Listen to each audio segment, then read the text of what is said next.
Hello, everybody, and welcome back to Pandora for We Bought a Mic, a pop culture podcast. I am Ernest, and I just got a call from James Gunn. I'm not going to be Superman anymore. Oh, no. Well, I was just about to put out a press release and say that we are looking forward to working with you in the future, simultaneously as you are saying that you're no longer Superman. I'm not wearing the cape anymore. So is that what happened? I was under the impression that, like, yeah, he called and, like, I don't know, James's tweet was very like, yeah, we talked about a lot of great opportunities in the future. And he did not say the word. Lots of characters available. When it's like, brother, we're talking about one opportunity right now. I do wonder if it was a meeting where they're just like, hey, we're going to make a Superman movie and you're not going to be in it, but like, it's cool. Like, we're really open to looking at things. And Henry Cavill is like, I can read between the lines. I know what's happening. I got it, here. buddy. You're saying like, you'll have me come back through a portal in 20 years. You'll give me the Toby treatment. Now, would we be upset if he were James Bond? No. I would not. You've really done a full 180 on Henry Cavill. I have, because of By the way, I am Huntar : The Way of Water. Wow. And who are you? I'm Gru. I don't know. And who are you? I already introduced. Are we just going to keep this going Let's keep round this going. and round? We're a little rusty. I can fire off. And also with you. I'm Avatar. I am a man named Ernest is my new Twitter name. Really? Yeah, because it's because of a man. Is it a name? A man named Otto? A man named Otto. Yeah, it's a real movie. I'm the Polygon of Sadness. There you go, Drew. But yeah, Cavill. A man called Otto. So that's what I thought. Yeah, you fucked up. Did I write it wrong? I gotta check now. Oh my God. That movie left such a nothing impact on you that you couldn't even get the Twitter. Yeah, a movie right. I've definitely seen. I did say a man called Ernest. Okay. Let me tell you why I've done a 180 on Henry Cavill, because he has shown more over the last few years. He can grow a mustache. Yeah, you may be thinking, oh, why? Because he loaded his fucking arms in epic bathroom scene. No. Enola Holmes, honey. Oh, I keep forgetting that you saw this fucking That is movie. a very respectable kids movie, and he is like dynamic in the movie. That's Sherlock Holmes. That's what. Yeah, I guess. Yeah. It's been a while, but what I took away from that movie is that he is capable of a lot more than one thing, which I had never, ever seen before. I had never seen anything but one thing from him. All right, we're back in the studio. We did it. We're here after many failed scheduling attempts and me getting sick with COVID. Well, we should say that the only way to save you, much like Jake Sully, was to put you in a vat and transport you across the galaxy. But Right. you had the choice of like creating the virtual world that you would end up in, and you chose like here. Right. You're like, nah, I want to be a podcaster. Yeah, you guys are just fully virtual. Like James Cameron's technology led to just you guys here being manufactured from my virtual subconscious. I'm sorry. I know that we are back. And I did just think about a good James Bond candidate since you said it. What if we went Dev Patel? Yeah, that's what everyone is saying. It's not going to happen. Dev Patel would be so good, man. He's so like hot. He's young. Don't tell. He's got the suave. Don't tell who's the guy who wrote James Bond? Ian Fleming. Yeah, don't tell that man. Yeah. Don't tell. It needs to be a white motherfucker. Call him like Devin Patterson. Yeah, there we go. His chances just rose like 47%. Apparently it's going to be Kick-Ass. Aaron Taylor Johnson. Yeah, I don't fuck with that. If it's going to be a white guy, it needs to be like the white guy. And to me, that's kind of Henry Cavill. Yeah. Cavill. How old is? I guess Aaron Taylor Johnson is younger. They did- got to go. They have to go sub 40. Like they got to go young with it. I did see Bullet Train and the bits with Aaron Taylor Johnson in that movie. I was like, you know what? I could see it. If they go like a little kind of snarky comedic. He's just because he's not like mega hot. No, he's not there. He's like hot for if he was a funny guy. He's also married to like an old ass woman, but that's neither here nor there. I don't buy it. Did I talk about Bullet Train on the pod? Maybe in passing. Do you want to do a quick hour? It's terrible. Yeah, let's keep going. It's on so it. bad. Can you guys walk me through beat by beat everything that happens in Bullet Train? In a word, awesome sauce. It is very epic sauce. Yes, it is cool, base. Cool. It's Reddit. Yeah. No, I mean, if it's the perfect kind of movie that you can just kind of put on just to have in the background, and it kind of looks nice. The shots are kind of nice, production design. It was unfortunate being in the theater for it because you would think that the allure of such a visual movie would be in a theater. It is for, maybe an hour, and then you were like, let's get it. Let's stop doing the one joke. The joke I'm talking about, everyone. The Thomas the Tank Engine. Stop doing that. You don't have to just do one joke. Yeah, I had to split it in two. After an hour, I was like, I am so over it. And I mean, did you not go full soy mode at the end couple of cameos? So there's Michael Shannon. Spoilers for Bullet Train, I fucking guess. And cover your ears, Hunter. And then Ryan Reynolds for half a second. I want you guys to get louder with these cameos. Ryan Reynolds pops up. That's all we're gonna say. Oh man, my favorite actor, actor who has so much range. Well, it's just this is the most the only way for it to become more Bullet Trainy is if Ryan Reynolds showed up, and then he shows up, and then at the very end we find out Sandy. We find out that the voice who's been guiding Brad Pitt's random ass this whole time is Sandy Bull. Yeah, well, that wasn't really a cameo. That's who that character has been the whole time. Yes, it's like a reverse cameo. Yeah. It's fine. It's on Netflix. Is it fine or is it bad? It could just be bad. It doesn't have to be fine. I would say it's terrible. Okay, cool. All right, that's what I would say. I'm going to tell you right now, I'm going to get mad on some reviews for things that I've watched here in the last couple weeks. We were way too nice about Oscar awards movies in this last episode when we recorded 8 years ago. And I'm ready to, I've seen some shit now. So you can go ahead and say the Bullet Train was shit. We've been watching a lot. I went on a COVID binge of watching stuff, and I felt like my soul was leaving my body. Do you still have COVID, by the way? No, I tested negative. Oh. Man, that's a good question to ask while we're already in here. A very close confined space. Well, in that case, I guess I'll dip. No, Ernest was just guys, I'm definitely cool as he's on an oxygen tank seeing Avatar 2. Yeah. I definitely, I'm good to go, guys. Don't even worry about it. This might be the last episode we record this year, though. So it's going to be the lead up to the holiday season here. Yeah. So how are we feeling? Are we in the spirit? We do have Christmas cookies here that Hunter brought. I made some Christmas cookies. The thing about getting in the holiday spirit is you have to force yourself as an adult. And Christmas happens around you when you're a kid, and that's why it's magical. Mm-hmm. And as an adult, you have to bludgeon yourself to be in the fucking spirit. I disagree a little bit. I think that the reason why we have to force ourselves is because we live in Florida and it's 82 degrees right now as we're recording this podcast. Yeah. If we lived somewhere where it was snowy and nice and you could feel the changing of the seasons and you could go outside and make a fucking snowman or something, then I feel like I would be more into the Christmas spirit. For me, it's always hard when I'm wearing shorts and walking around.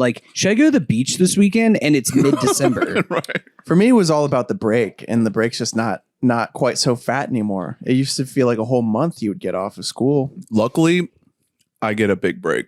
Really? My employer is very generous, and they're like, you know what? We're just going to shut it down. That rocks. I know. It's great. For Hanukkah? Right. It's almost Hanukkah, my guys. What do you want for Hanukkah? Avatar? Night 1, Avatar. Night 2, Avatar again. Night 2, The Way of Water. Night 3, Babylon, which we're going to talk about, right? Yeah. Don't spoil, though. We won't. Yeah. So those are the two big ones. Those are, last time we recorded an episode, at the end, we said that those were the two big movies that were still on the docket to watch. And as of this recording now, Hunter and I have seen them. both Avatar and Babylon. So we'll give some brief thoughts to get Drew and the people excited for cinema. Yeah, Drew. So I've also watched a lot of bad stuff. I know that Ernest has watched bad stuff too. Do you want to like build up to the big show, or do you want to like blow quick? And then do you want us to get like me to fall into chaos as I have to talk about the whale for like 30 minutes? I don't know. 30 minutes. How much you hate Darren Aronofsky? I have a lot of thoughts about Darren Aronofsky and how I think that guy should stop and just go to therapy. Hey, Requiem. Cool. Just get into it. Which one do you want to hear about first? It's really which one do I want to hear about least, so we can get it over with. I don't want to hear about Avatar. Okay, so Avatar. Let's get into it. Okay. Avatar. 13 years in the making. Big Jim has been tinkering away at his old computer. I don't know why I did like hammer and chisel. He's literally, maybe this is why it's taking 13 years, because he's like trying to type out a script with a hammer and chisel on his MacBook, and he keeps breaking it and he can't figure out why. So the original movie, 2009, here we are, 2022. Finally, we get a sequel. This is the longest gap in Cam Man's career, right? Yeah. Not only that, but this is like probably the most expensive movie ever made. Yeah. And, you know, we've been, Avatar has been this whole joke on the internet, you know, and I've been trying to like buy into this hype, you know, and like really make a show of it. I think you've been succeeding. You haven't been just trying. Well, you were ahead of the curve a little bit, because Avatar has had an interesting life where it's kind of gone full circle, where it came out, it was the biggest movie in the world, quite literally the most successful movie ever made. Then 3-4 years go by and people are like, God, Avatar, the blue people movie. And it got clowned on for a couple years. It coincided, the like joking on it came whenever Pandora World opened up at Animal Kingdom and Disney, because people were like, they're making a whole freaking subsect of Disney about that. And it's like, guys, there's a Song of the South ride. Like, get over it. You'll be fine. So Avatar then got shit on for a couple years. And now it felt forced at first. I'm not going to lie. The resurgence. We need to like rekindle the magic of Avatar. We have to go back to Pandora. Well, it needed to be forced because it had swung so far in the other direction. Yeah, we're like, Avatar is bad. And it's like, no, Avatar isn't bad. Yeah. Like, everyone, especially in our generation, because we saw it when we were basically kids. And then as we became, you know, young adult teenagers, it was like we were being gaslit into thinking that this movie was trash. I think a lot of it is he doesn't. I think I may have seen this point on the internet, but I agree with it. Some Cameron content doesn't age well with a newer generation because it is not. It is so deeply serious, like it's self-serious in a way. Yeah. Where, like he's not trying to wink at you in any way. He's like, this is a big ass fucking movie. I did it. And he's made some of the best movies ever made. Aliens, T2, Titanic. Like he's delivered. And you know, he had a couple little more low key, like True Lies in the Abyss, but even like he doesn't miss is the thing. Even when he does something more kind of subdued, like it's still a good movie. But then in the last 20 years, he's only made 2 movies. So it's like there's this heft to it. And then now knowing that not only is this the second one, but we're also getting a third, maybe a fourth and fifth one too. There's this insane baggage around it. And now finally we have seen it. Hunter, what did you think? I think that this movie had a very simple job, but it was a very difficult task for it to do. The simple job is that it had to get people to buy back into this world. It had to say, hey, welcome back to Pandora. And not only did Cameron doesn't need anything. He's fine. He's one of the most successful directors of all time. But Disney fucking needed this movie. Yeah. With how they have fumbled the fucking bag with Star Wars and now with Marvel, like this year of Marvel, right? Disney was looking on the downtick. And let me tell you, The Way of Water is the fucking antidote that that Disney needs. Shout out to Big Bob Iger coming back. And Big Jim coming in to save the day. This movie, he came back and Cameron was like, let me finish this. You know what? I was about to throw it away, but I got this. He was about to hit delete on Final Cut. And then it was just like, no. Our screening got postponed a day. I was worried for a second. I was like, oh shit, did he shut it all down? Well, no, because it was worse. Because at first we were like, oh, it's a projector issue. And then we found out later on that the film cut that they sent to our theater was so like encrypted that they couldn't unlock it to show the screening of it, which is just insane. There have to be two people at two different keyholes across the room at the exact same time. There needs to be a naked man in a submarine just like reaching. So The Way of Water, we'll just get out of the way now. This movie fucking rules. It is dramatically better than the first movie, in my opinion. Like, I think Avatar, I've been a little bit of a victim to the roller coaster that it's gone through, where I've been like, I saw it in theaters. I was like, that's really cool. Even in the moment, I was like, I don't know if I'm ever going to watch that movie. Like, if that's going to age as well at home. And I didn't watch it for probably close to 10 years. Fired it back up a couple weeks ago.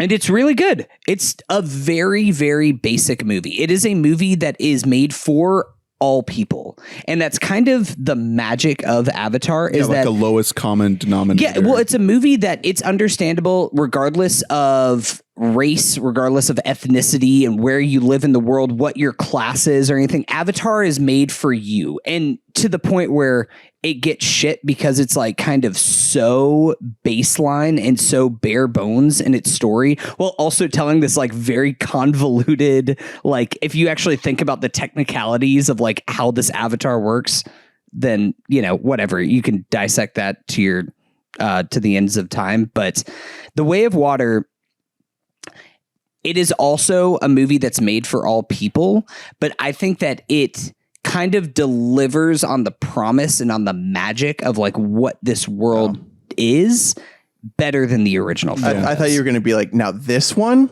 it's not for Filipinos. Yeah. some random race. Let me tell you. It's for everyone except the Chinese. I'm sorry. If you're Portuguese, like stay away. Okay. Mm-hmm. Yeah. So like I said, I've been building this one up. You know, I've been fully blue pilled. I've been drinking the Big Jim tea, the full on Pandora Kool-Aid just going through my veins. So it was almost like I was either setting myself up for failure, like there was no way I was overhyping it to death, or there was no way I wasn't going to like it. So I kind of ended up somewhere in the middle where I love the movie, but I am seeing clearly some of its flaws. And I think that it's so much of it is undeniable. Like so much of it is like, this is the kind of movie that only James Cameron could make. Like it's just so massive, so spectacular. The VFX tech is unlike anything you've ever seen in your life. It just is absolutely stunning. And he respects his audience. He knows that it's not enough just to do big CGI punch fest. You have to get people to actually care. You have to you have to respect your audience enough to know that if they're taking time out of their day and paying money to go see your movie, that you should give them something to care about. And this movie fucking does that so well. And there's an entire hour at the end of this movie that is nonstop action. And it's him just cashing those chips. It's like, let's fucking go, dude. This is what you're here for. And you care about everything. I think that some of the flaws come in like some of the characters. It's a big cast. There's a lot of new characters. And even at 3+ hours, it kind of struggles a little bit to kind of get you invested in all of these characters. By the end of the movie, there's like 2 or 3 new characters that you really, really care about. And you've seen their whole journey through the movie. But for a while there, I was like, man, I'm really struggling to kind of differentiate a lot of these blue people Are from you each other. saying that all Na'vi look the same, Ernest? What the fuck? Dude, you can't say that. This movie was especially for you. Right. You're supposed to learn something. Oh boy. And there were so many moments where Hunter, we were sitting next to each other. We couldn't help but just like chuckle. There was just like some of the dialogue moments are so good. They're so corny. There's and like so much corn. Well, but that's the thing. Okay, so my comment coming right out of this movie is this is on a lot of ways for good and mostly for good, but a little bit for bad. This is kind of like James Cameron's greatest hits. Yeah. Like there is Little elements Titanic. of every single movie that he's done in here. There's of course very obviously James Cameron like passion for water, down to that they're The way of sinking ships but the exploration of water in this movie is it actually genuinely brought a tear to my eye the first time that you go underwater, watching this in Dolby 3D, which by the way, I'm not a 3D person. I never see 3D movies. Go out and see this movie in Dolby 3D. It's the most gorgeous thing that so I've crisp. ever seen. It's so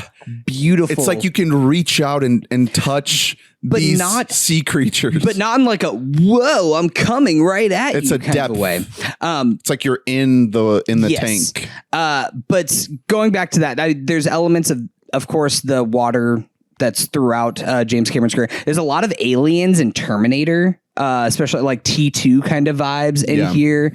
And the dialogue is just kind of that classic 80s action corn dialogue. Just where it's movie, just like it's just the way people just talk in a these movie. aren't real people. Yeah. What I'm seeing here, the way Stephen Lang, every line of dialogue that he has is like deliciously corny. The fact that he's even in this movie when his character died in the first spear one. to the heart. And I don't want to spoil anything like that, but the setup for how they have both Stephen Lang and Sigourney Weaver, who also dies in the first Avatar movie, and they bring them back. I guess we're spoiling Avatar 1. I'm not. Oh, I'm so sorry. I haven't seen Avatar 1. You've never seen Avatar? No. Anyway, I'm going to head out. Oh my God, what is happening? What's happening? Drew, do we need to pitch you on going to Pandora? No, please. There's a lot of this movie, like visually, it's just kind of undeniable. I think that's the thing that I was almost baseline expecting that. So it's not something like I can pat Jim on the back too much about this. He made a whole fucking big deal about how like, guys, it had to take 12 years. Like I couldn't fully realize my vision. So I was expecting it to look beautiful, but it still somehow surpassed my expectations visually. There weren't any like rough sequences in this movie. Like there are in Avatar now. Avatar still for the most part holds up really well, but there's a couple creatures. I'm thinking specifically of like the jungle jaguar creature that's like too slick. It looks like a PS4 graphics almost. I mean, honestly, there's a lot of stuff in this new movie that does look like the best video game ever made. There's the greatest PS5 fucking graphics all the way maxed out. There's a very early set piece that happens in this movie where there's like a train that blows up that looks like a PS5 cutscene. Here's the thing though. PS5s are getting very good with their graphics, and so therefore this looks good. Like it looks like a game cutscene. Also, I mean the high frame rate, which is the thing that we should mention. That's a whole thing. I mean, a lot of people have been talking about how that takes them out of the movie. Is the variable frame rate, because it's not like this entire movie is in 48 frames per second. It kind of jumps back and forth between 24 and 48. And that jumping back and forth can be tough sometimes to see a shot that's like very smooth and then cut to a shot that's like a little bit more choppy, a little bit more motion blur, and then back to a super smooth sequence. I think that's tough. And I could feel that back and forth kind of herky jerky. We're talking a little bit. It's similar to when you see a movie in IMAX and you're cutting between like the full frame and the letterbox in the same scene. It's like an augmented version of that feeling. the high frame rate stuff, at least in our Dolby 3D screening, looked incredible. Yeah. It adds so much realism and fidelity to the image that it makes the 24 frames per second stuff kind of look worse. But I don't know. I kind of wish that they would just pick one, like maybe just have 24 or 48. I don't know what the decision is behind having it kind of switch back and forth. Yeah, I'm not sure. I mean, I don't know like the technical know-how that went into this reported $250 million movie. If I had to guess, I'm going to say that it cost more than $250 million. But yeah, no, to your point about kind of the IMAX quality, how like whenever I first saw this, the difference, the kind of flipping back and forth between 48 and 24 frames per second reminded me specifically of whenever, if you're ever at home and you watch The Dark Knight. The Dark Knight was one of the first like big films that's notable that shot a lot of sequences. Dark Knight Rises. Yes, Dark Knight Rises. They shot a lot of sequences in IMAX, but it does the same kind of thing where it's like it's wide cut, cut. Yeah, and it does kind of take you out of it a little bit in the action sequences. I think that this is handled better. Much then again, better. we were in a theater, so whenever I'm noticing these things about Dark Knight Rises, it's now watching it at home and being used to more consistently shot sequences throughout an entire action scene. But I think that similar to those movies, this is going to change the way that movies are made for better and for just like for the worse. first Avatar. Like there's going to be so many movies. Think about the big push in like 3D Blu-rays after the release of Avatar, and most of them are fucking awful. There's going to be so many movies that are going to try and do the high frame rate thing where, especially because not only Avatar is the greatest example, but that night sequence in Nope is shot in 48 frames per second. And that's an entire scene. Well, there's a lot more going on there. There's like infrared cameras. Right. But I mean, like, as far as like, we're now starting to use high frame rate in films and it work well. I think Hardcore Henry, that movie from a few years ago that did the first person. Gemini Man. That had some high frame rate in it, but that's like handled in the bad ways. This is it actually executed correctly.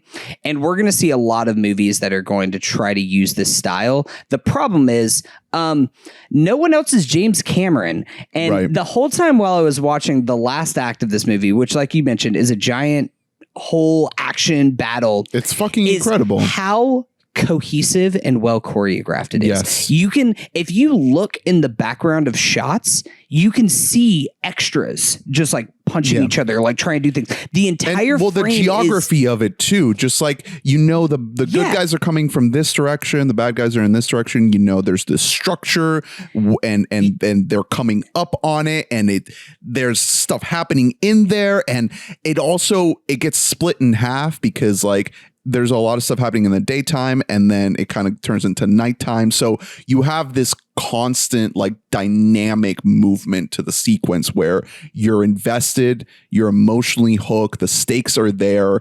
It's all incredibly coherent. Yeah. And I mean, this is on a foreign planet, and it feels so much more concrete and tangible than any Marvel property has ever put out. Like, I just can't. He's showing us how it's done. He's coming in and being like, Big Jim's home. Even at its best, like, think about the end of Avengers Endgame.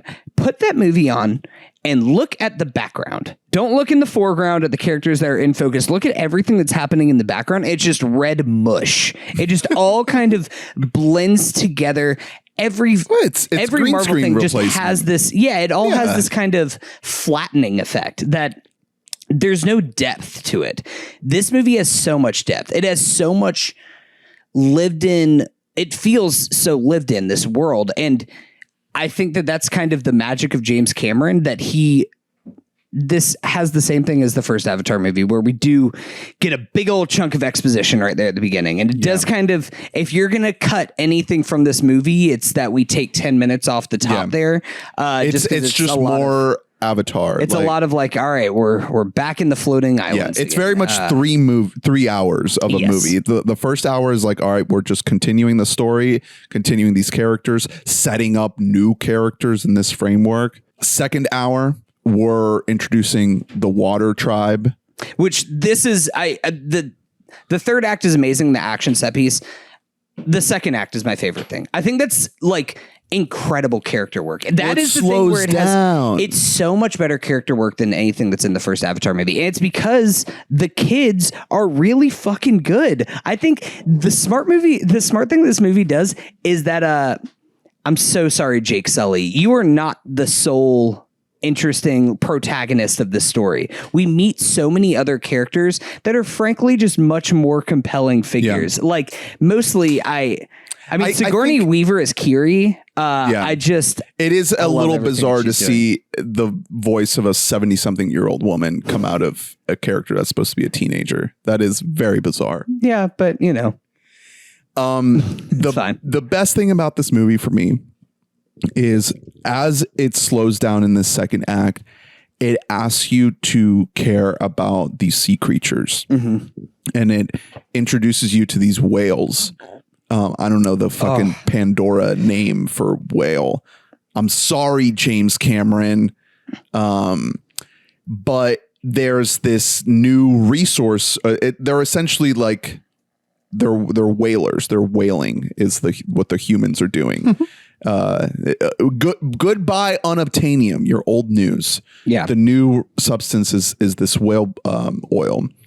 And the fact that the movie essentially like stops aging, like it's like something from like their brain matter that like stops aging. So like a vial of it is worth like hundreds of millions of dollars. The movie slows down to show you this in a lot of detail and be like, all right, this is a huge part of your emotional investment in this movie is that the humans are here to kill these whales. And it's incredibly effective, and you care so much, and you're just so emotionally hooked.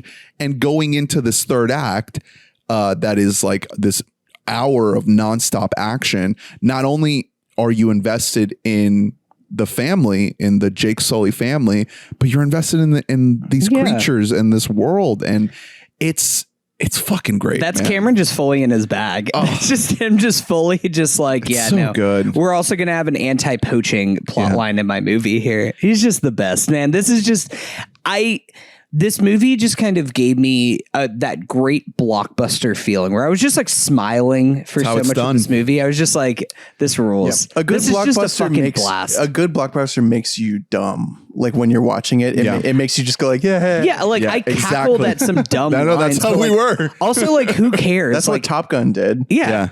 Exactly.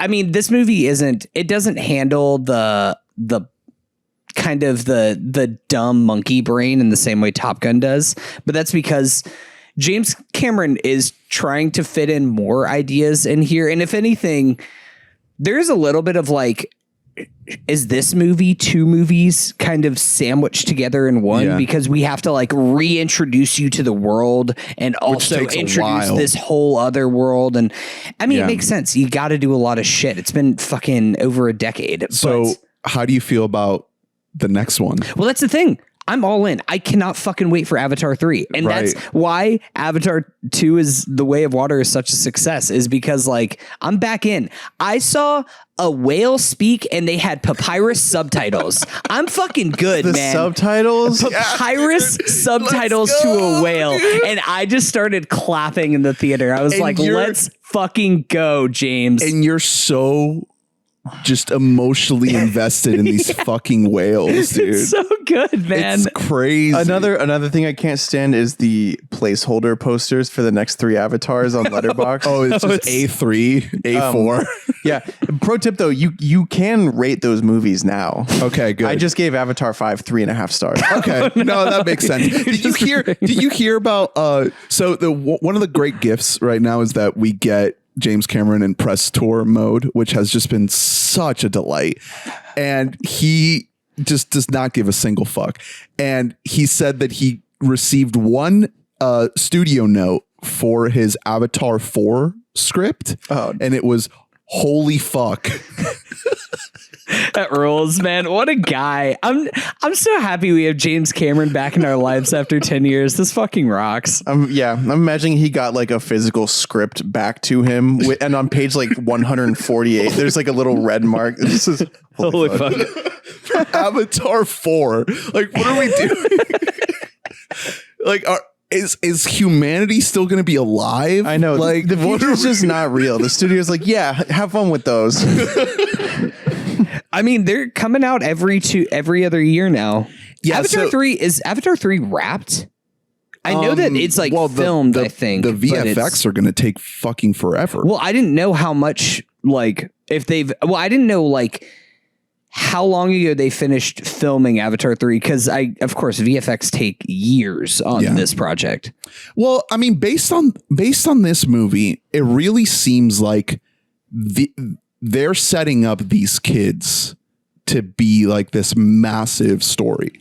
Like they're probably going to age up these kids. There's probably going to be a big time jump where we see these kids sort of like, grow up throughout the course of this entire new story. So I'm sure that, if we get to see Avatar 4 and 5, it's going to be way, way down the line. But we're big fans. Yeah. Jim Cameron, good job. Good job. Did it. We recommend the movie. I'm sure it's going to be a big hit. It's definitely one of my favorites of the year. It's maybe going to make my top 10. It's a very competitive year. Yeah, I was going to say, we're going to get into it. This has been a fucking great movie here, man. There's a lot of I had a spot reserved for it.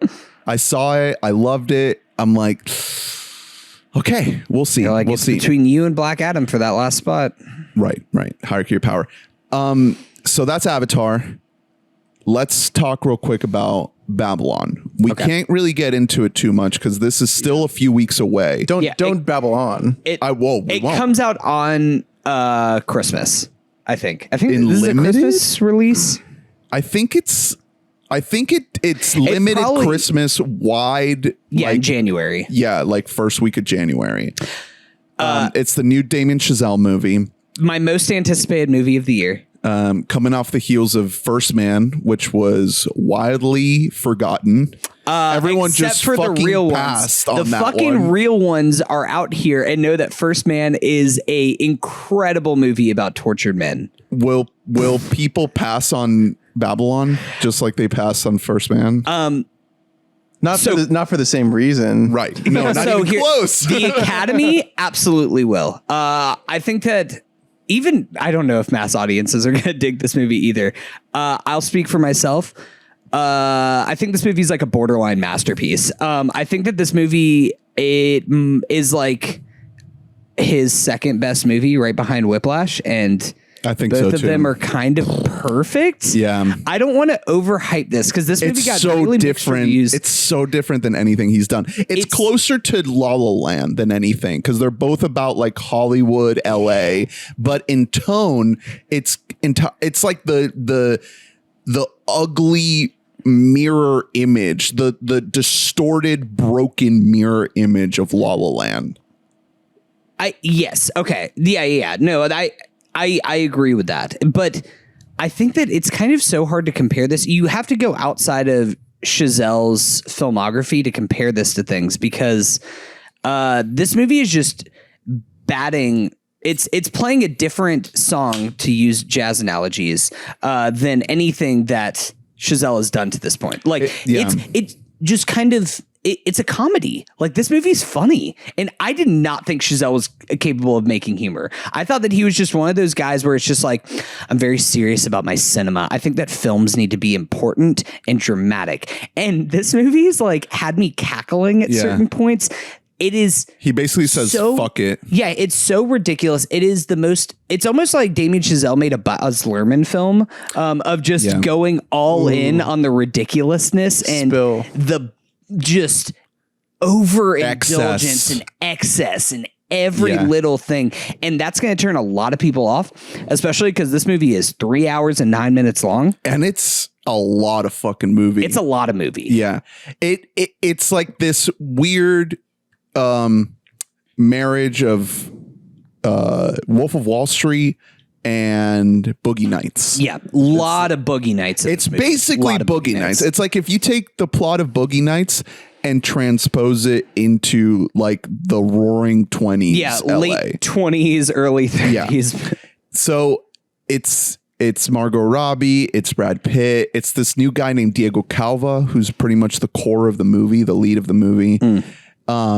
And yeah, it's the birth of cinema. It's the birth of Hollywood. It's how it's the time in which movies started to become a thing, and Hollywood started to grow and explode as this mecca of artistry and commerce.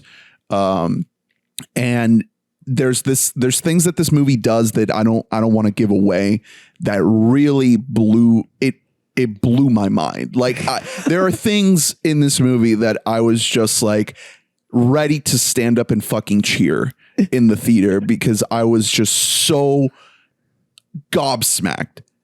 Absolutely fucking just gobsmacked. And it's not a perfect movie. I can field a lot of the criticisms and you know, a lot of the people we saw it with did not like it. And I can see where they're coming from. But man, this movie just fucking goes for it. Yeah. Goes for it. The ideas that it has on its mind, the way it uses the transition between the silent era and the talkie era as this breaking point and this thematic through line for the story that he's trying to tell about these characters and their journeys and the journey of Hollywood and cinema as a whole. And the idea of like Hollywood being this place that was real and became artificial. Incredible. There's so much packed into this fucking movie. It's astounding. It's amazing because it kind of feels like Damien Chazelle at this point kind of has not like a blank check because his movies aren't necessarily profitable, but I think that he has about as blank a check as any auteur does at this point. But if you watched Babylon, you would think like, oh, he doesn't think he's ever going to make another movie again because it feels like he's throwing everything against the wall. He doesn't think anyone should make any movie ever again. It's the last movie ever. It's the last movie. No, I cannot wait for people to see this movie. I want to talk about this movie again with Drew once he's seen it because this is a must watch. Also, there's like so many spoiler things that I have about this movie that's just like I just want to talk about this movie with people and some of the ideas that's going down. Right. Like the time the Na'vi jumps up and fucking just obliterates. Yeah, the fact that there's a 6-year gap that you go into a vat while watching this movie. I'll tell you, I'm gonna watch Babylon. I'm not gonna watch the Blue Guys. I'm not gonna check it out. It's James Cameron. It's the guy who made Aliens. Drew. Yeah, but then I would have to watch the first one, and I can't believe you missed out on Avatar 2009. How did you miss out on literally the most successful movie of all time? I was watching like. I thought that we watched that movie in theaters together in high school. No, I like blacked that out. I was watching like the Late Show with Craig Ferguson. Oh, well, okay. On DVR. Sense. You know what? Sense. Those times actually directly overlapped. They only played showings for Avatar at 11:30. Yeah, you had to. I was busy that day. Yeah. One last thing on Babylon. The cast is incredible. It's probably the best written characters that Chazelle has ever had in a movie. Especially it's his best female character in any movie. Margot Robbie. Every fucking scene. I'm about to plant the fucking flag on Margot Robbie for best actress because she is I know Cate Blanchett is Lydia Tarr, but Margot Robbie in Babylon is so fucking good and playing such a dynamic role that I just think that she can literally do no wrong. Brad Pitt is fully in his bag, like late stage Brad Pitt since Once Upon a Time in Hollywood. I'm just all in. Give me the next like 10 years of just everything that this man is doing because he is in his fucking Me and Ernie have a great movie to sell you on then. It's called Bullet Train. Dude, oh my God. Wait, he wears a silly bucket hat. He's in that? Oh my God. Yeah, he plays a weird guy. And then Diego Calva, it's like a Star is Born moment for that guy. Like he's gonna be something. Yeah. He's too good in this movie to kind of fizzle away. Yeah, it's one to watch. I'm excited to watch Babylon. December 22nd. I think it's limited. December 22nd wide. Really? Okay. As far as I can see, I'm seeing Okay, I'm seeing a lot of dates. Okay. Here's the thing. This is a Paramount movie. Paramount's weird and kind of. This is all they have, though. No. Are you? They have a little movie called Top Gun Maverick. That's all, going to be Best Picture. That already came out. No, but though. I'm saying, like in terms of like what they have right now. Oh yeah, for sure. No, I mean, I think that it actually is bad for Babylon that Top Gun is still doing so good because I think otherwise Paramount would really throw their weight behind Babylon as an they're going to contender. They're going to go hard for Top Gun. Oh no, yeah, and you have to. Top Gun has a legitimate chance at winning Best Picture. Babylon does not because. The olds are not going to vibe with this. Oh movie. no, there's some things that happen in this movie. There's also a lot of like. This is kind of if movies like The Fabelmans and Empire of Light are like the shot that's movies are good, movies are incredible. This is the chaser that's just like actually cinema is going to ruin you and it will destroy us all. But it's also the greatest. But thing it's that's also ever been beautiful. Yeah, shot and chaser. That's I can't wait for people to see this movie. We'll talk about it more. It's one of the best of the year. I do need to mention, I need to talk about Empire of Light because I did see that and I haven't talked about it yet. But before I do, let's throw it over to Drew because you haven't talked at all this podcast. So what are some things that you would like to talk about, Drewbles? Well, let's talk a little bit about the menu since you and I have seen it. The menu. This is weirdly becoming like a late push kind of fan favorite awards movie. This movie made money in theaters. Yes, a little sleeper hit. I was in a packed theater seeing it. It's meant for theaters. It's meant for like a pretty broad audience. You saw it at the Enzion? No. Okay, just regular commoner movie theater. Yeah, I saw it in like a dirt pit. Yeah, no, so did I.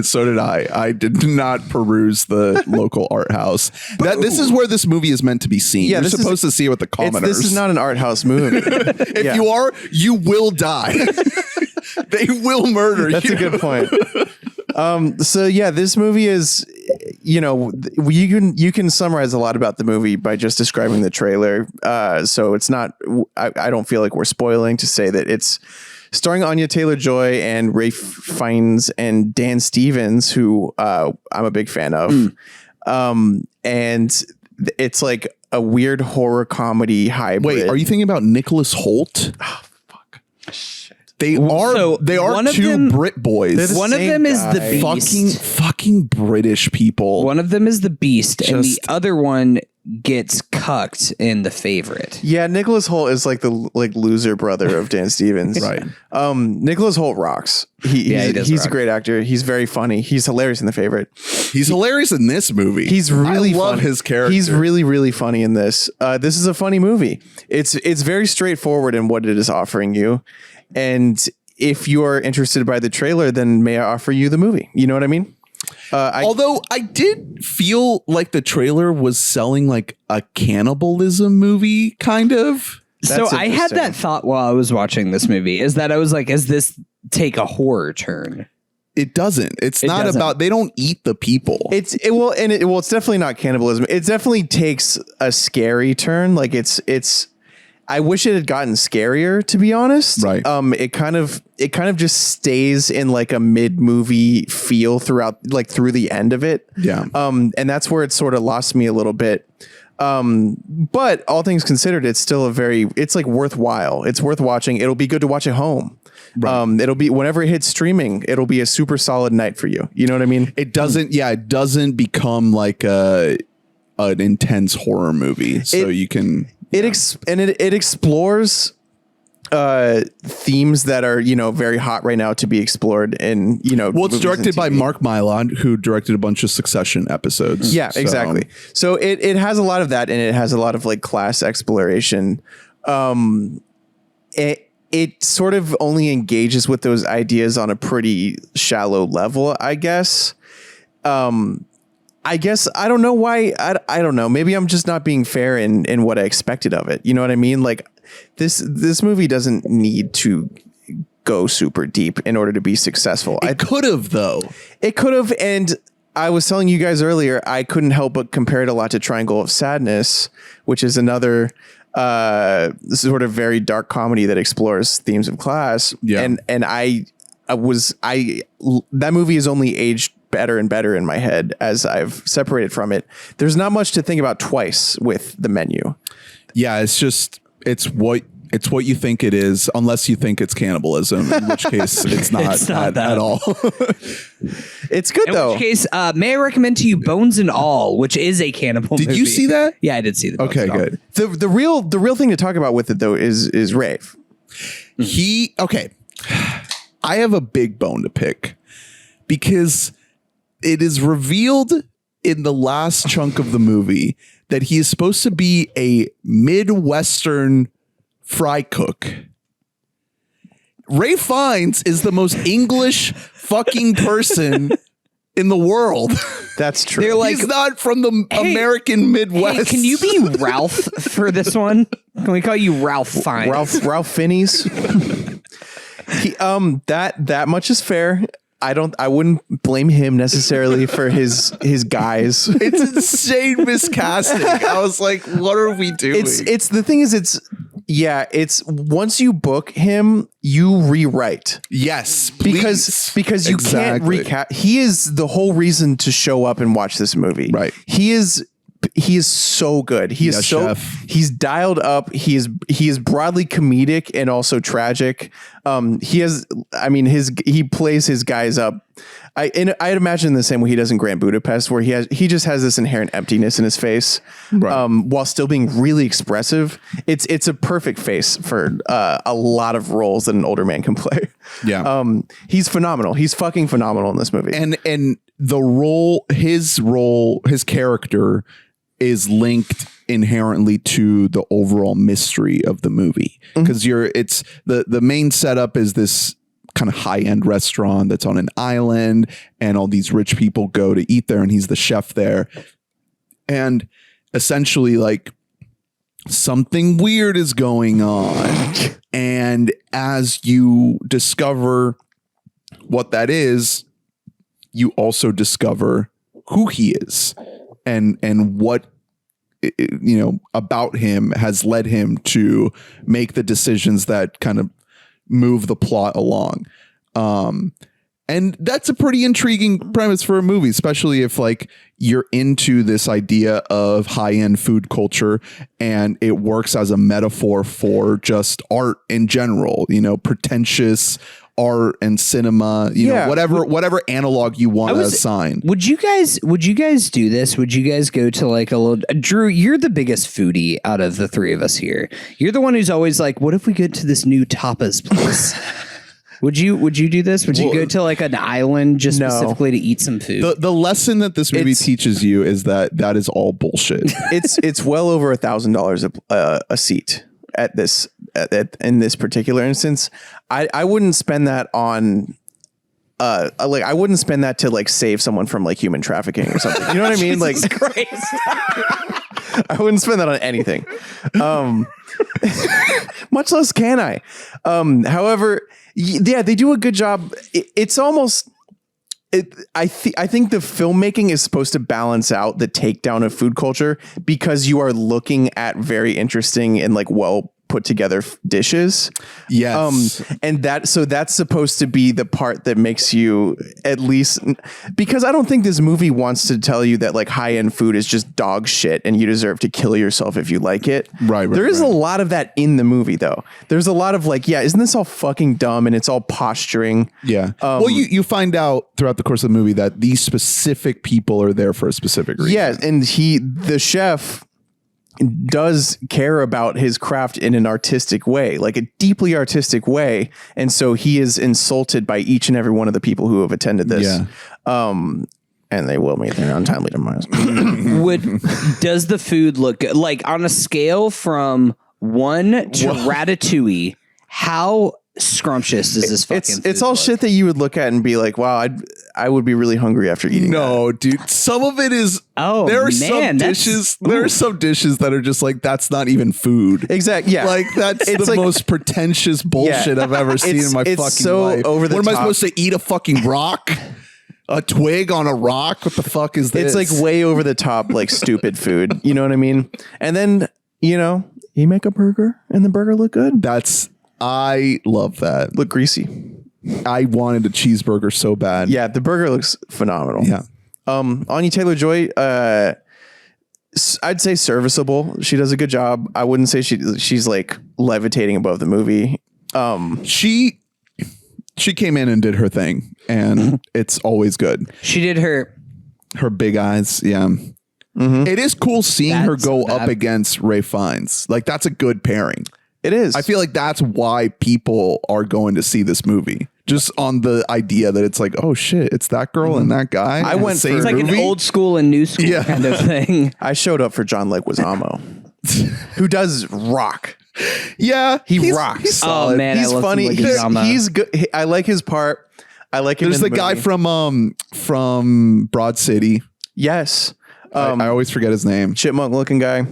He's great. Yeah, there are a lot. There's a bit player in Succession. The one who owns Vaulter in season 1 when they sell it. The Asian guy, yes. Yeah. Hong Chao is in there too. The sous chef. Super solid ensemble. Definitely. Not all of them have a ton to do because their characters Kind of one note a little bit. yeah, exactly. They represent one thing. Yeah. And then if depth is revealed, then that is the second thing about them. Right. And we will not go deeper than that. And that's fine. That's okay. I feel like I'm being mean about this movie. And No, I it's didn't a dislike solid little movie. Yeah. Not every movie has to be like this big thing. If you're just looking for like a down the middle good time, it's going to get the job done. I did want to mention real quick, since you're just shouting out people, just going back to Nicholas Hoult. His character is one of my favorite parts of the movie because his entire character is like he's the guy who is the most invested in this restaurant and like the idea of this restaurant. Yeah, the guy who fucks with it so hard. Yeah, he's such a fan. He's like the biggest fucking fan of this chef and this restaurant. And as shit starts to go down, he's still so invested. And then you find out why. Right. Because I was like, why the fuck is he not like, hey, I wanted to slap him. Right. And she does. Because I was like, hey, brother, shit's going on here. And then you find out why he's acting like that. And I think great. that was a great turn. It's great. Yeah, there's a lot to like in the movie. I was a fan. Great ending too. You know, for as kind of like rickety as the movie gets, it hits a good little button. I would at say, the end. you know what I would say? Watch it with a beer.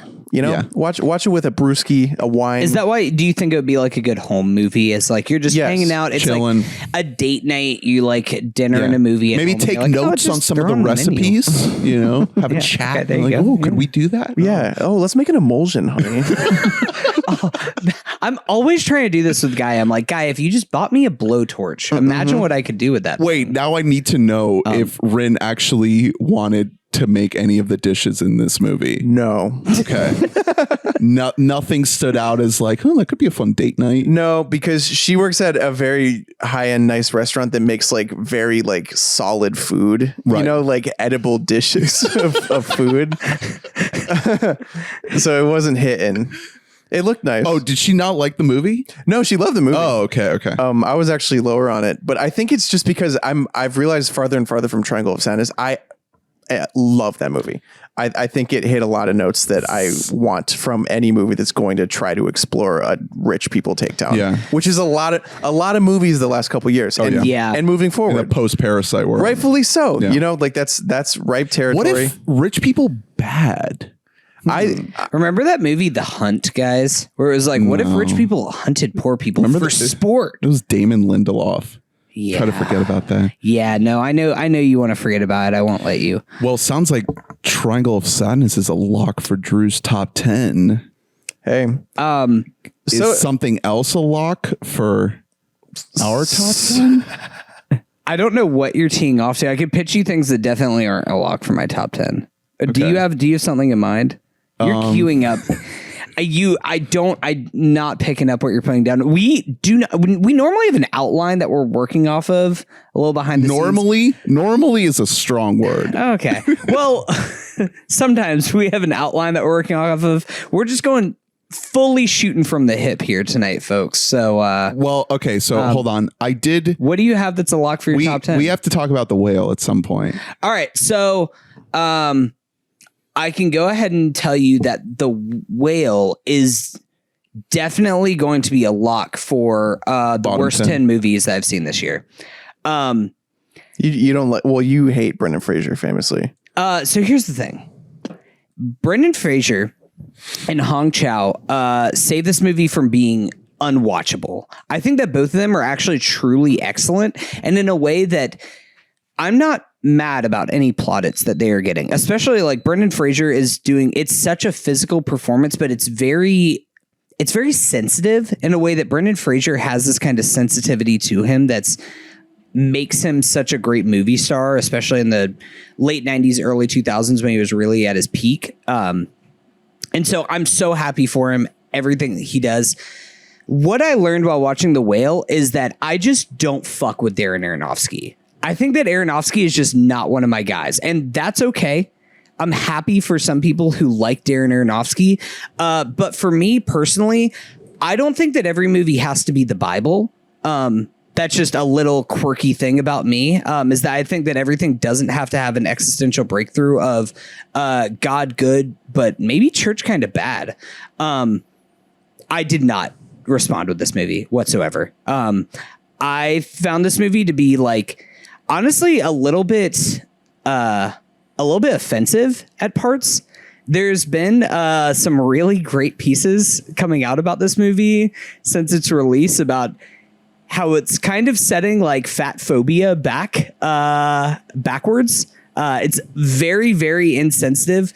I think that some of the performances outside of Brendan Fraser and Hong Chow are really bad, especially Sadie Sink. Most famously from Stranger Things.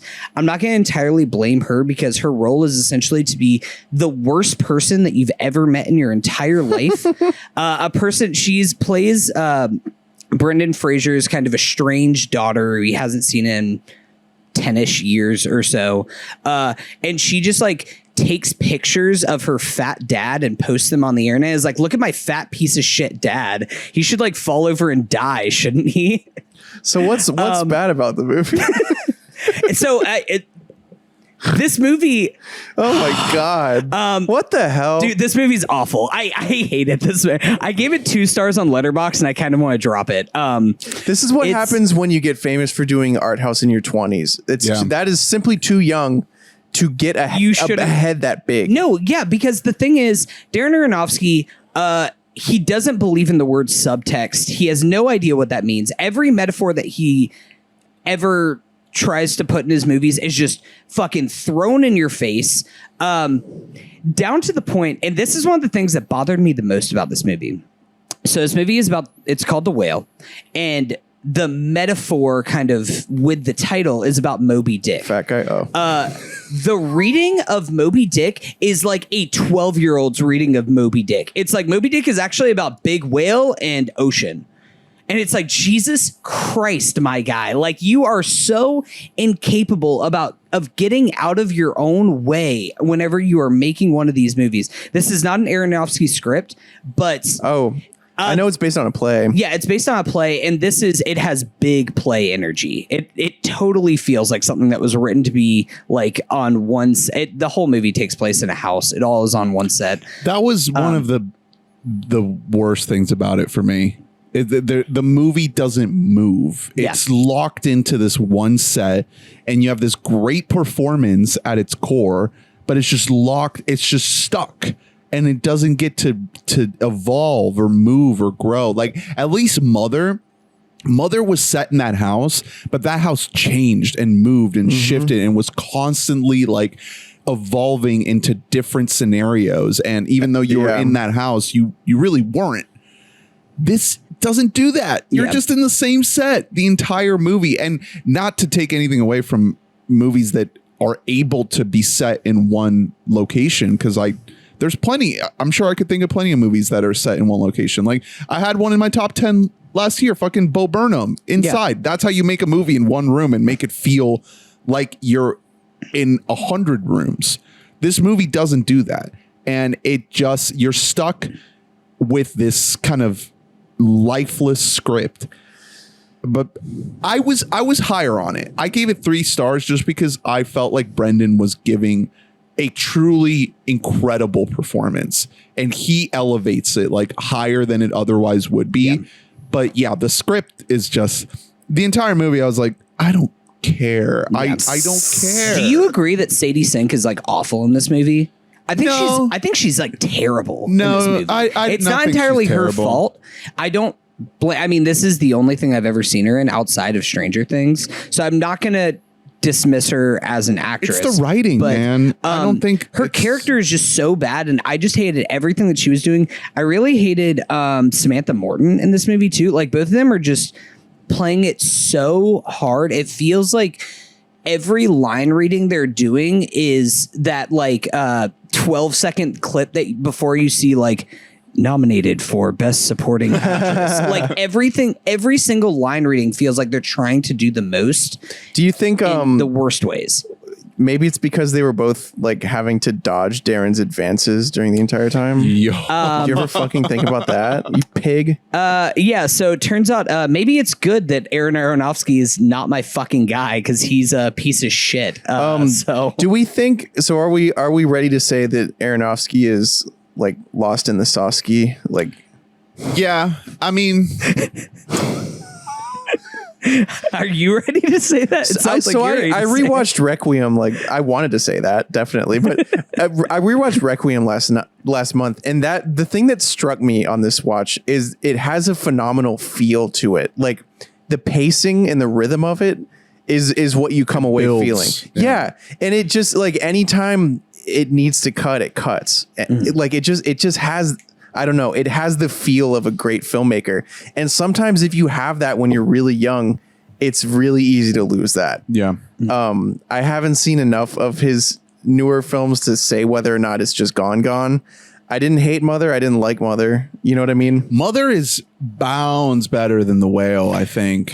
I don't know. I think they're bad for different reasons. Brendan Fraser is miles better than any single element that's in Mother. Like I said it before on the pod, I think the J-Law is awful in Mother. Hey, one of our first episodes. Yeah, and go back in the archives and listen to my thoughts on that. I also think that as much as The Whale annoyed me with the metaphors being on its sleeve, boy, oh boy, a little film for you called Mother. If you thought that The Whale is heavy-handed with its biblical analogies or biblical allegories, Mother is just like, we're gonna reenact the scenes of Exodus in front of you. So he did Noah before Mother. So he's on a 3-movie streak now of kind of doo-doo, I'm pretty sure. And then before Noah is Black Swan, which was great. I think that's great. Yeah, I mean, he was really hitting his like quote Black Swan, the wrestler. When did Wrestler come out? 2006. I've never so seen it was Requiem, The Fountain, Pie Requiem, Fountain, Wrestler, Black Swan. If this is a movie like the first Aronofsky you watch, you probably won't want to dive into his filmography after watching that. Also, but please watch Noah. Yeah, the one everyone's claiming for. I can't confirm nor deny if that movie exists. I know. He did also direct an episode of Welcome to Earth on Disney Plus, the Will Smith travel show. Cool. I have no idea why. Woke. How did he get roped into that one? Yeah, so we do not recommend The Whale. I strongly do not recommend The Whale. It honestly would be one of my locks for the worst movie of the year if there weren't if Brendan wasn't good. Well, yeah, if Brendan wasn't so good, and if there weren't a couple of movies called Jurassic World Dominion, Dr. Michael Morbius, and Oh, did little you get, fella. Did you get your screener for Morbius yet? Yeah, and for your consideration for Best Picture, for your consideration for Best Doctor. Wait, I did want to say, since you brought up Jurassic World, the other day I was sending an update, as I do in our group chat of our Fantasy Film League. It was a big week this week because we had the Critics' Choice Awards. A lot of gaining points there. Yeah, I'm gaining. You're building. You got ready. Tar. You got Tar and Women Talking, which are building. Those are good. But I sent a screenshot of the highest scoring movies, and Jurassic World would have been on that list if it wasn't for the Metacritic multiplier. The thing that is the movie that has lost, because I have a column for the subtotal before I do the multiplier. It gained a lot of points because it made a lot of money, and it's the movie that has lost the most points because of the reviews are so This bad. movie made $1 billion. I was right. Whenever we did our whole thing, we had our little bidding for these stupid movies. I bid like a quarter of my budget on fucking Jurassic World Dominion, because I was like, this movie is going to like sleepwalk its way to $1 billion, and it did. What I wasn't expecting it was for it to be like one of the worst movies of the last 5 years, which it is. It's just that bad. Which, who would have thought that a movie about dinosaurs would be this dumb and bad that people were like, even commoners are like, fuck this movie. People in my family who like everything watched Jurassic World Dominion and were like, yeah, no, that movie sucked. It was bad. Tough. And there is one other movie that's I can talk about that is actually lower than The Whale on my list. Okay. Have you guys heard about a torture genius named Bardo? Oh, fucking Bardo.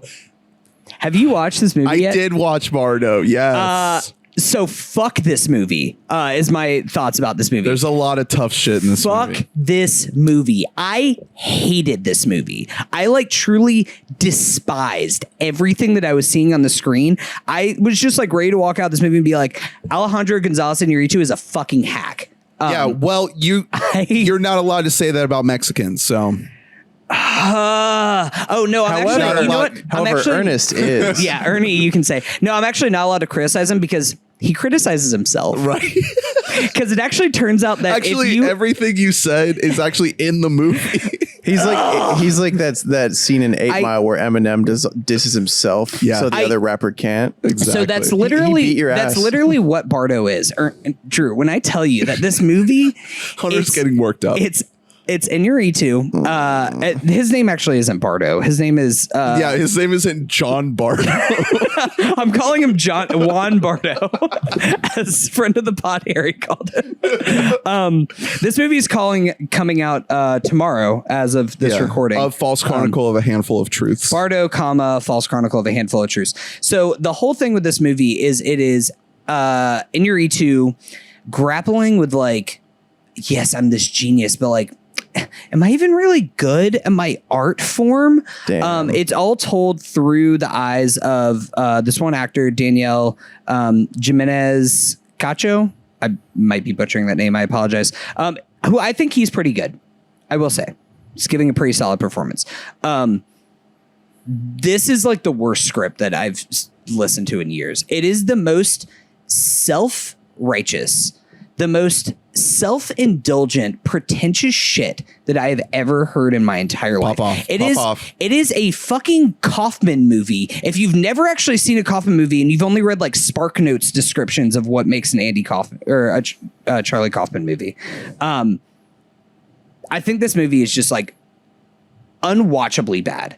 And we watched this we didn't watch this with friends, but I talked about this with some friends who like think that this is one of the best movies of the year. And I just don't get it. Joseph Salomon, you've been put on blast. I just don't get it with this movie. I think that this movie is like, it's offensive to me how bad this movie is, and how like the whole premise of this movie is just like, I'm such this tortured genius that like, am I even good? Is everything I write just like stolen and unoriginal? No, I'm a genius, but maybe I'm not so much. And it's self-criticizing in the moment. So then you actually aren't allowed to undercut it with your own criticism. Actually, he'll shut off your vocal track. He'll hit mute. He literally, when people criticize him, he silences the haters. He literally cuts the vocals out of their voice, out of their mouths while they're speaking. Let's go. It's so epic. I didn't hate the movie. To me, this movie was just like a big shrug. I was like, nah, it's fine. I think it's noble that he casts someone uglier than him to play him. That's very rare. Yeah, That is rare. Yeah, but when he wears a suit with sunglasses, I was like, that's Alejandro. That's him walking around in the desert. The dance scene is the one thing that is kind of fun. That's in this movie. Yeah, it's a good moment. It's one There's little so many sequence. moments. Like, there's a sequence. There will be nothing is sequences tied that's just like, together. I wasn't out on this movie to begin with. I should say, like, I kept trying to get this movie to win me back in moments. I was staying open to it.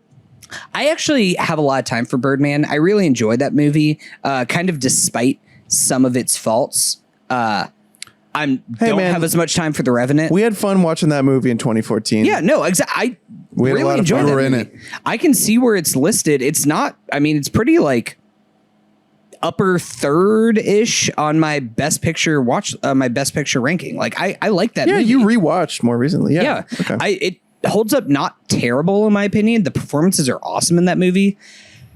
This just doesn't work, man.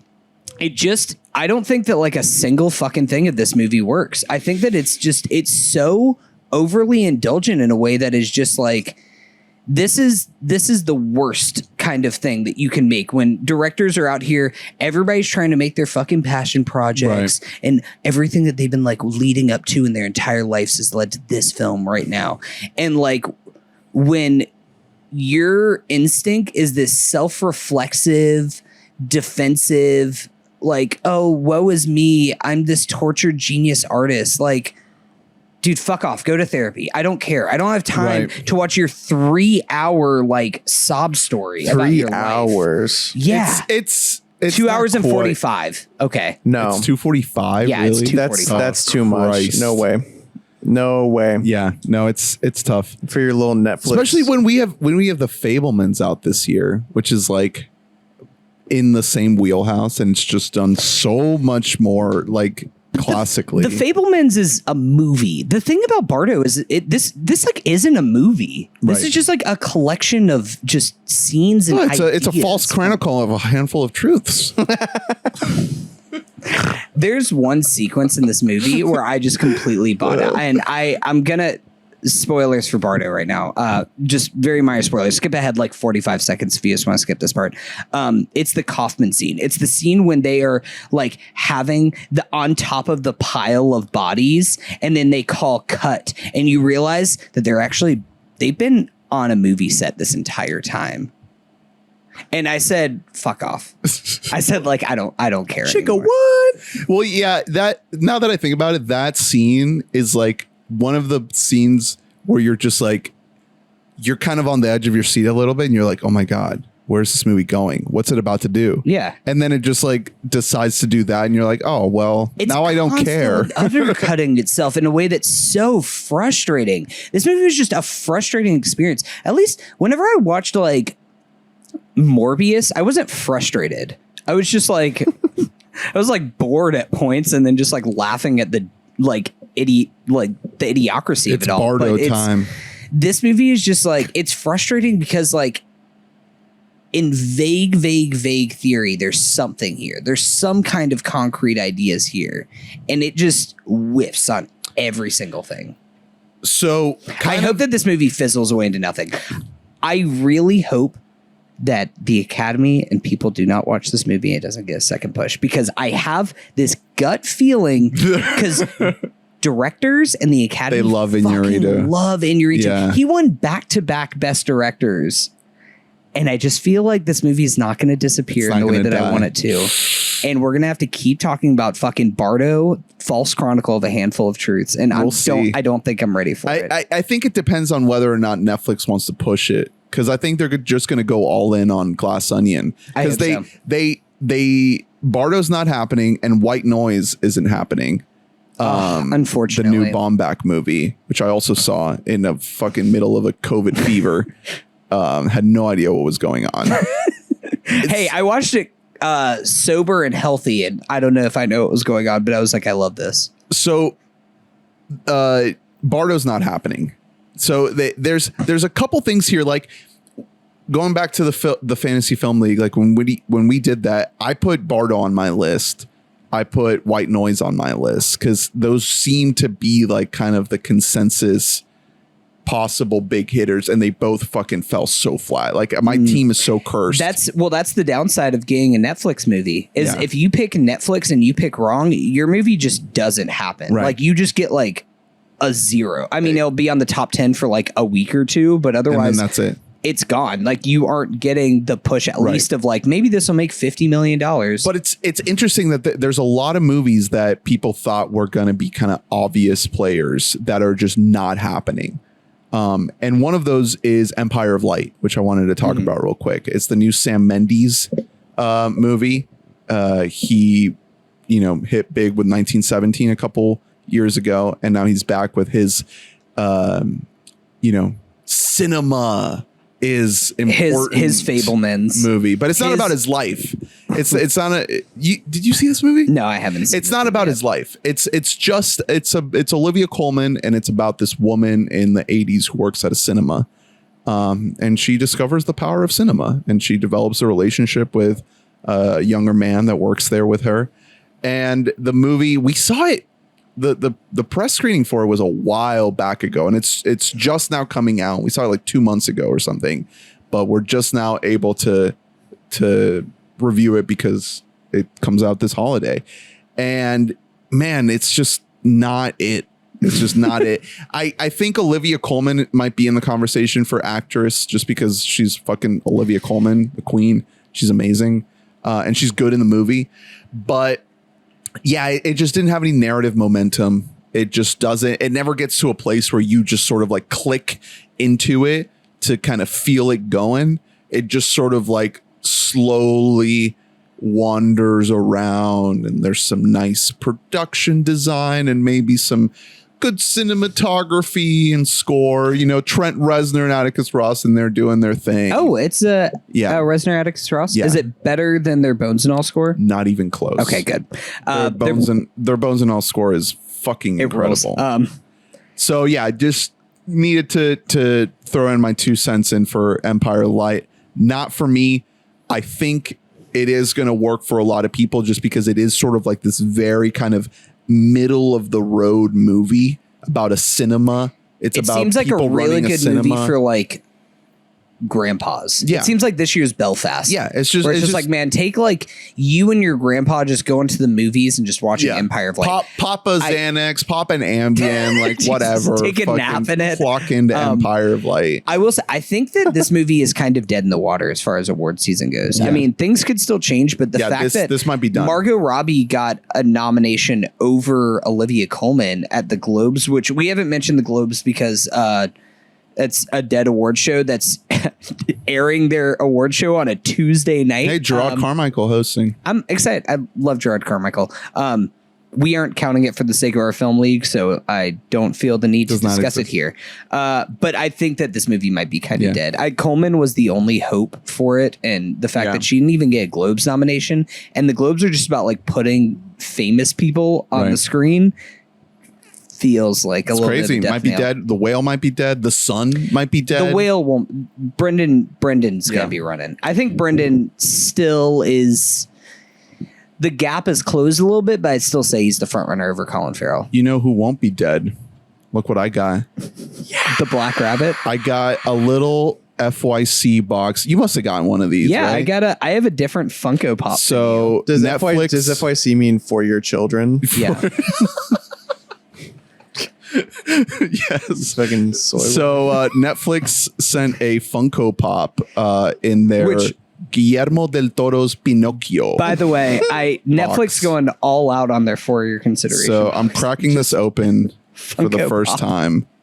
It looks like it is. I thought you were going to keep this mint in box. Well, I wanted to, but I could tell that it was already open. There was no seal what on the it. hell?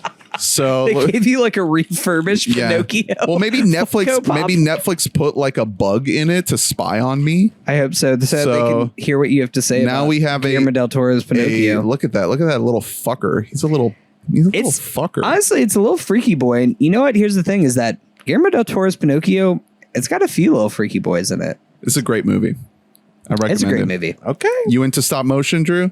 You want to go into the realm of Italy?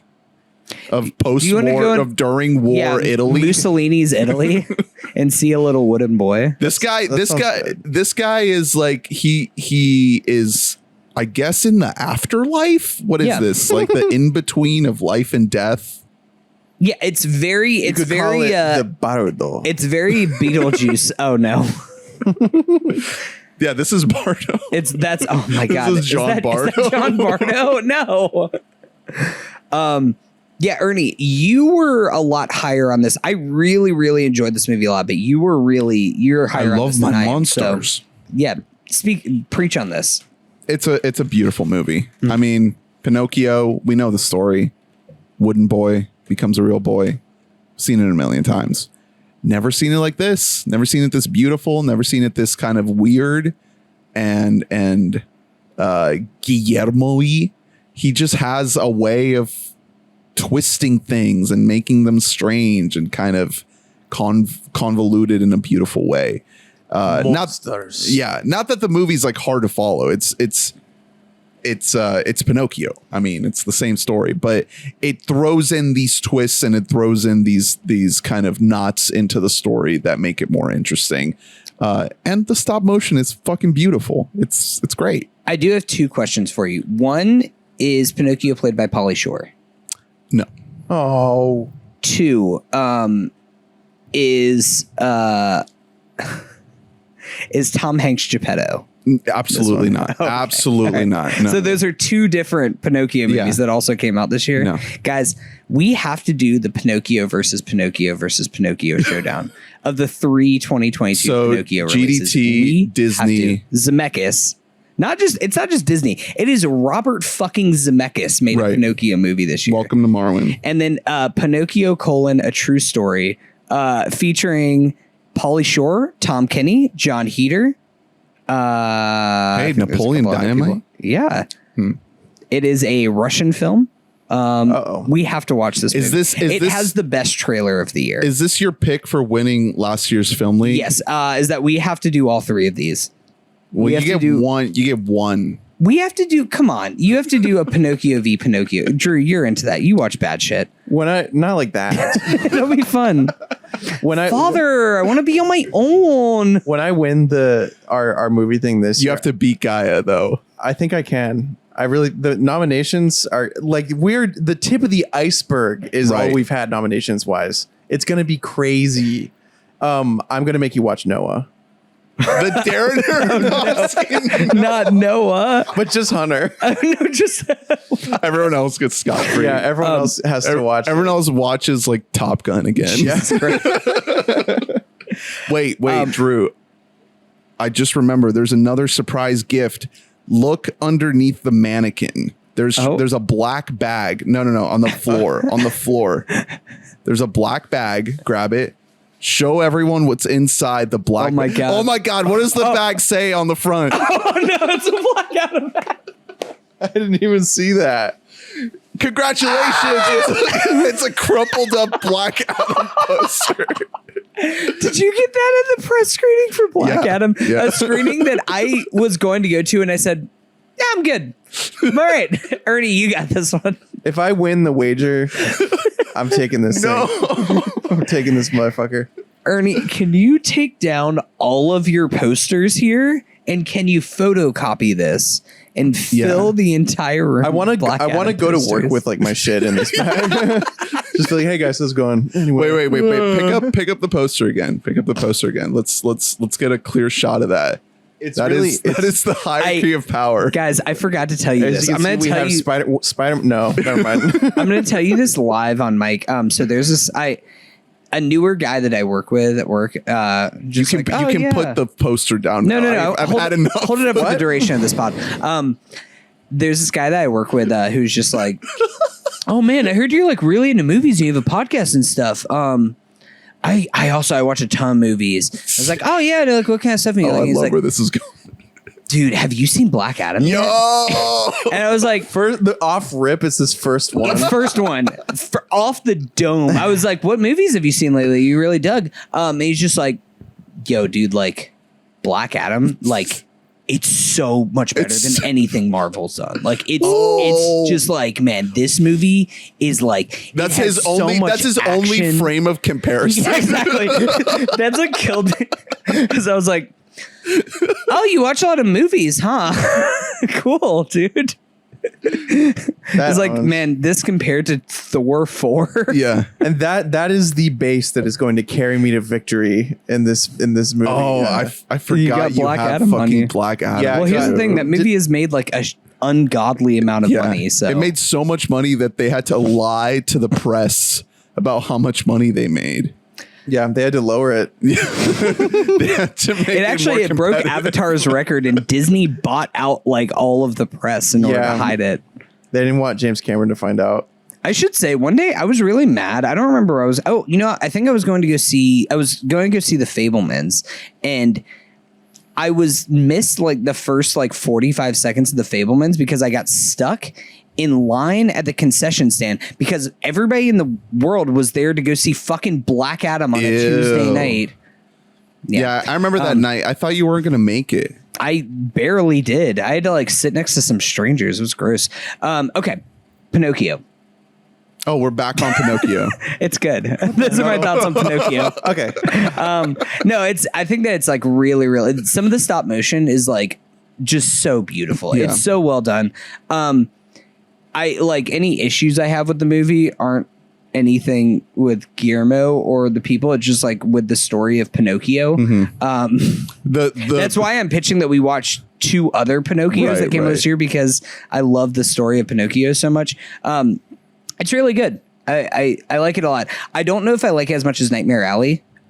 His movie that came out last year. Yeah, I was thinking about that because like if I'm putting it in the Guillermo filmography, it's probably kind of mid-tier.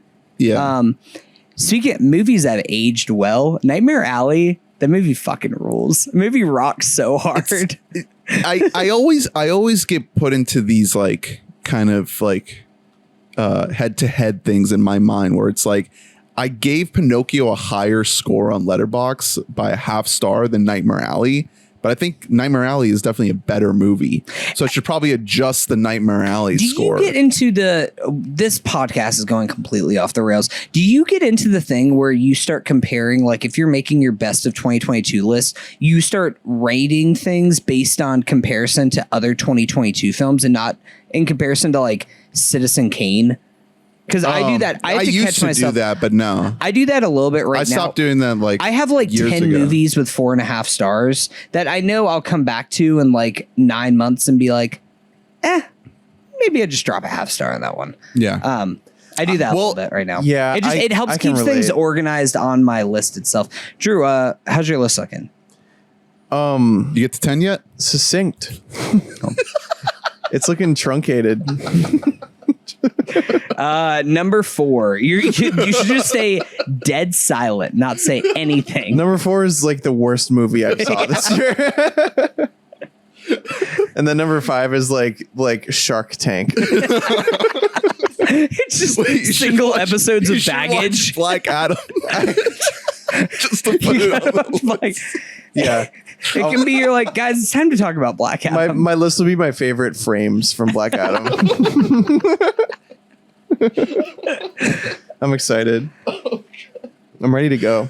Oh my God. Oh, Jesus Christ. So Pinocchio. Obviously, I have very strong thoughts on Pinocchio here. Is there? No, it's a great movie. Did you want to talk about anything else, Drew? White Lotus? Should we touch on it?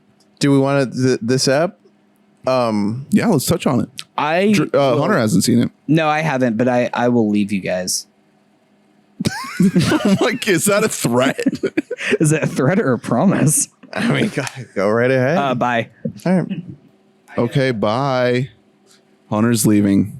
Have a happy holiday. Merry Christmas. Happy New Year. So, Hunter's gone. The Mike White Lotus. Michael White. Mike's Lotus. So, we haven't talked about this season at all, have we? No, we talked a good amount about last season. It was on both of y'all's top 10 Was this last year or the year before? last year. Okay. But it shot like kind of 2020, I'm pretty sure. Pretty quick turnaround, nevertheless, considering Mike White wrote and directed every episode and we're shooting remote. Right. And because of that, and because, I was scared to get hurt with something I love so much as season 1, I was expecting a drop off and I didn't experience it. I experienced it a little bit, but as the season went on, I realized how different it was. Very different. And how the fact that it wasn't focused so much on the money aspect, because season 1 was very much about like wealth and these people's relationship to their wealth and each other's wealth. Yeah. And how their relationships are defined by wealth. Yeah. And that's That's not what this second season is. No, this is about sex. It's about fucking. Yeah. It's about fucking and the power struggle therein and how you can scam someone through fucking as opposed to through money. Yes, exactly. And that, for some reason, that took me a few episodes to kind of come around. And to be honest, like, I don't know if the cast wowed me as much as season 1 overall, but there weren't any like misfires. Like, I can't point to anyone to be like, oh, you were miscast or you didn't make sense. Like, they all clicked together, even if there weren't standouts. Yeah, I've done some thinking about this, and what it was missing the supernova of the hotel manager in season 1. Yes, Murray Bartlett. Yeah, there wasn't that where like it was just like every time he was on screen, you were like, holy smokes. Who won the Emmy, by the way. Rare, like perfect Emmy selection. Yeah. This season doesn't have that. This season doesn't have the fireball performance. But it does. Yeah, it does. It's almost like a Moneyball lineup of people where it's like, well, what if we replace that fireball with with like an equal amount, like proportioned great performances by everyone. It's hard to pick an MVP because you are getting a lot of subtlety. It's a show about subtlety in a lot of ways. Very much, even more so. Yes, definitely. It's about little interactions. The point was made, and I really like it, that the reason it's so successful as like a couples show, the reason that it's like an event for couples and just, for people to watch is because you can watch it as if it's a reality show. Because like in a reality show, the big moments in those shows are the little interactions where you're watching someone arch an eyebrow and you're like, oh, holy shit, what the fuck? Does that mean they fucked? It's so much better though, because in reality TV, you're always assuming there's this buy-in of like they're performing for the camera, which kind of is a disservice to the fact that it is reality, that we're supposed to be seeing real interactions. But when you're seeing actors actually literally performing for the camera because they're playing a character, you're not ever thinking that, because that's a given in any narrative story. So you jump that hurdle from the jump, and you're in a situation in which all of these people are having interactions that are even more uncomfortable than they could possibly be, because you're not thinking that they're performing these interactions. So they become even more real, which is so cringe. So our ensemble is divided into what is it, 3 or 4 main groups, you can say. There's the 3 men. Yeah, 3 generations of very Italian men who are living in America. The oldest of which is F. Murray Abraham, legendary actor of stage and screen. Yeah. Having a little bit of a comeback right now. He was in this Netflix show called The Cabinet of Curiosities. Guillermo del Toro's Cabinet of Curiosities. Pinocchio. Between that and White Lotus, it's like we're having a little bit of an F. Murray moment. F. Murray kill. Who you got? And then Michael Imperioli. Yeah. Chrissy. Moltisanti. Yeah. Playing a very wealthy Hollywood person. I'm going to assume producer. I'm glad they never like they don't got into it. They don't get into any of these MF's jobs. We'll get into another guy who sold a company for apparently a fuckload of money. Right. We don't have no idea what kind of company he made. It's enough to have just fuck around cash. It's enough to have more money than his rich friend. Who already just has it enough. Yeah, exactly. Who works in finance, which is already a made up field. So and anyway, then the son, the little fuck boy. Yeah. So a little Albie who's like, I thought his character was going to go off on a way more toxic route because they're all they're all sort of reflections of when they were raised. And sort of like of each other too. Yeah. And the lessening, like the generational lessening of being a horrible chauvinist, like sex addicted pig. Like F. Murray Abraham is the worst of the three. Although you could make a case that Moltisanti is worse. Dude, they're all bad. I know. They're both really, really horrible, like sex freaks. The only difference really is that Moltisanti, I'm just going to call him Moltisanti. He has the ability to pretend that he's not a mega pervert. F. Murray Abraham is like, you're hot. You're a good looking woman. Yeah. And then little Albie, who's like your classical nice guy. Yes. Women don't want to talk to me because I want to fuck them. Yeah. Well, see, what did I ever do wrong? Well, that's why I thought his character was going to go off on veer off on a worse route. He ends up being relatively sympathetic for this show, because this show doesn't hate all of its characters, but it wants to give you two sides of every character. Right. Mike White said this in an interview. He's done a lot of incredible interviews because he's an awesome guy. I even go as far as to say Mike White loves all his characters. Yes. But they're all incredibly flawed and they're all pretty terrible people, but he handles them with a lot of care. Yeah. He is fascinated with the idea that everyone is good and bad. Yeah. So we have those three. We have the two couples who are vacationing together without, led by Aubrey Plaza, whose husband Ethan, played by buff incel guy, which already like what the fuck, like you and Hunter were roommates in college, so you don't know, but imagine if I went on vacation with Josh. with Josh. Shout out to Josh if you're watching this, like just completely diametrically opposed people that you're just like gonna go off on vacation together. Well, but if like it were to be like if Josh found out that like the pod had gotten as big as it has and that you now are worth 9 figures, and then he's like, hey, we should vacation together. By the way, I can manage your wealth. So I mean, there's a lot of layers to this, and I think that the writing, Mike White, he does a really good job of kind of it's a great balancing act where he doesn't give you too much and he doesn't give you too little, where you're never in a place where like you don't know enough about these people, but you're never in a place where you know too much. So when it comes to this relationship in particular, you get the feeling that, I guess by the end, once you've seen the entire season, that like maybe this guy, not Ethan. Ethan is the black haired guy. What's the other guy's name? Cameron. You get the feeling that Cameron just needs a friend, and he doesn't have friends, and it's because he's too rich and and he needs to fuck all of their wives. Oh yeah.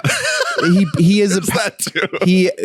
What does Ethan call it? Ethan calls him out. He calls it mimetic desire. Yeah. He needs whatever other people around him with higher status need. Right. That was a really well crafted. A lot of the more written-y lines that Mike White writes, I don't love. That was a great one.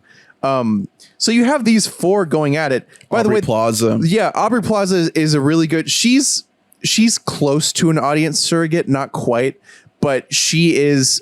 I think more than an audience surrogate, I think she's a Mike White surrogate if you've ever heard him speak before, he is that type of person. He is obviously very perceptive and very, someone who has come up into wealth. Yes. Yeah. Throughout their life. And he's perceptive and he's judgmental. He's a judgmental guy. You know what I mean?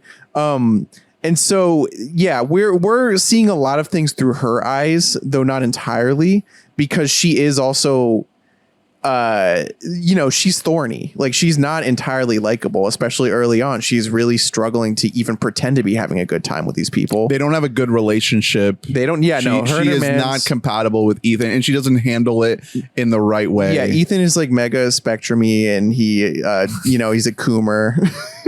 She catches him jerking off. Yeah, he's jacking his shit all day, all night. I want to talk about Megan Fahey, though, who plays Daphne. Because fascinating. This is the fourth member of this foursome. The off-put wife of Cameron, who at first glance you assume is vapid.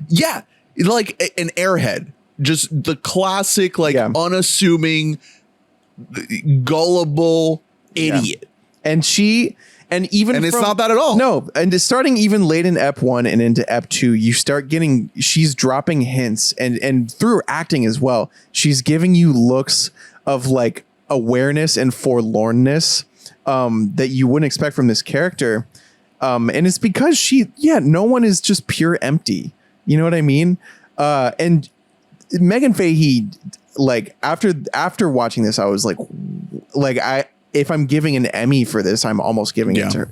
Like, especially the end. She turns a part that could be like, oh wow, Mike White, he wrote this part that's like low key very interesting. She makes that character so fucking interesting. Yeah. Fascinating. The more that unspools about her, like in episode 3, her and Aubrey Plaza, go off to the palazzo. Yeah, they go off and spend a night together, and you learn a lot about her psychology and how she processes the fact that her man's is cheating on her, and she knows it. She has children with another man, which the show never comes out and says that. Like, that's part of like his writing style, which I feel like I'm kind of torn if like I want to see Mike White just have this blank check from HBO to just do this whenever he wants, or if I want to see him do other things, because like obviously School of Rock is like one of my favorite movies ever. He wrote that, and I feel like we've never celebrated like his writing style. He's never been like, this is it. Yeah, he's never been a guy with the spotlight. Yeah, but there's moments like that where it's just like, oh shit, like you're not coming out and like explicitly saying what's going on with this person, but we can tell. He is very interested in the minutia of like human interaction, and there aren't a ton of vehicles that support that, like especially in movies. Like School of Rock is a big broad movie, way different than this. Oh yeah, and he successfully pulls that off too. Yeah, because he's dynamic. But this is like him doing what he wants to do. I never saw Enlightened, which starred Laura Dern on HBO in like the early 2010s. It didn't last very long, and it had lower viewership, but it is celebrated by anyone who watched it. People like it. It gave him the in to make this. Yeah, and it also gave him the in to get Laura Dern to voice Moltisanti's wife for exactly 1 minute. Which, by the way, I was hoping we would see her. Oh, I know. I didn't even look up who it was, but I watching this with my girlfriend, I was like, great phone acting. Right. Who is that bitch? She gonna come up? Damn. So yeah, Mike White. I mean, Mike White is sort of like one of my heroes. He's living his ultimate best life. Yeah. He's been on The Amazing Race because he likes reality and shows. Survivor. He's been on a really good season of Survivor, by the way. Season 37, David versus Goliath. Phenomenal season. He's great in it. He performs well. Like he does good on the season. He just does what he wants. Yeah. And did you listen to the Prestige TV podcast interview with him? Oh, they interviewed him? Yes. Oh, post finale. Oh shit. There's no way to talk about this show without talking about his insane psychology and what has happened to him, because that informs all of his writing with this show. When he was a kid, his dad came out as gay and divorced his mom, and so he watched his mom basically lose her life, like get torn apart inside. I think these gays are trying to kill me. And so now he has a very, what you would probably call a cynical view of love. Yeah. Because he's like, I will not let my own narrative get derailed by like getting lost in another person. So he sees love and sex as sort of like a more black and white, like transactional issue. Rather, which is what this is about. Exactly. This whole season is about. Yeah. I mean, speaking of which, you get 2 hooker characters. Well, one hooker and her, friend. Hooker to be. Hooker in training. Hooker light. Diet hooker. Yeah. I think we're supposed to call them sex workers. Yeah. Sure. Le prostitute. Yeah. They end up figuring way more into the story than I thought, which it does make sense though, because all they do is just float around this hotel. So they weave their way into fucking everyone's storyline. It's almost like a symbiotic relationship with the hotel. Yeah, where they both benefit off of each other. It becomes it, even though the manager, who has her own little plot line. Yeah, I was hoping for more from her, but I did like where that ended up, where she hooks up with I don't remember any of the names. Lucia, it's not Lucia, it's the other one. Emilia. Yeah. Emilia. And I was like, oh, yeah, that's cute. No, yeah, it was very pleasant. It's just we're coming off of the lightning rod performance of the last gay hotel manager, right, that we saw. He's just on a fucking bender, just losing his mind. Exactly. And then Jennifer Coolidge is back. So I wanted to talk about this. So there's no way to talk about this without getting into spoilers. So if you've listened to this without watching the show, now's the time to jump off, because this conversation is if you've actually seen the show. Jump off, but watch your head. Oh, kaplunk. So yeah, this season is about the death of her character, and I did not see it coming. I didn't either. I didn't know. Because you're wondering the whole time, obviously, like that's part of the conceit of the show is who dies. I didn't know what I was expecting, but yeah, it sort of wasn't her dying, because the fact that I guess you could say that, like, oh, well, if she stuck around, like I bet she's going to have a really crazy exit from the show. But I was thinking maybe she just is there every year. Yeah. They just plop her in, because we've heard apparently she's really good friends with Mike White. Yeah. So why not stick around and go to all these beautiful locations where they are going to shoot?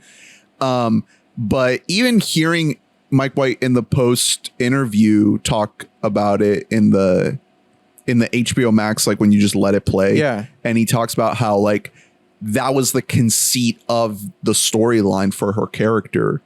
The entire reason why even bring her back was to give her this ending, was to turn her into this Italian operatic, tragic death. Which again is so killer, because anything that I felt that the show was missing, it finds when Tom Hollander comes in. And I believe episode 3. And it's done so genius, because any other show would make it so obvious. And and this is a show that, like, even if you're watching kind of passively, it wants you to be thinking about, like, hey, who's getting fucked here? Who's getting scammed? Well, that's his writing style. And at every turn, there's so many moments where he intentionally turns the dial up of like, hey, this is, look at this. They're going to die. It's a show about people taking advantage of one another. And they start the whole show by telling you that multiple people are going to die. And you don't know if it's one single death event, or if like separately, like all 3 of these storylines lost a person. Right. So it could be anything. And even with that, I was instantly suspicious of Tom Hollander. Don't get me wrong. I knew for a fact he was playing her, because why the fuck would he want to hang out with her? She's so stupid. Well, you are suspicious, but initially there's no reason to be suspicious on the surface. Yeah. Obviously we're trained to be suspicious of a character like this, and the show, the machinations of the show, because we're in the season 2 and all of this, and we're active viewers, we know to be suspicious. But just looking at it on the surface, there's no reason to be suspicious of that guy. He just seems like a guy who's like, hey, I like what you're wearing. Do you want to like come like chill with us? Yeah. Palermo. And even the Haley Lou Richardson character and her relationship with what's this fucker's name? I don't know, but he's also one of English broad. I would call him one of the best 3 actors on the show too. He, especially the final episode, dude, when it's revealed exactly what he's got going on. This guy's a find. Wow. Jack, yeah. Leo Woodle. I was mind boggled by how like the amount of depth in such like, again, such a like a surface level looking character.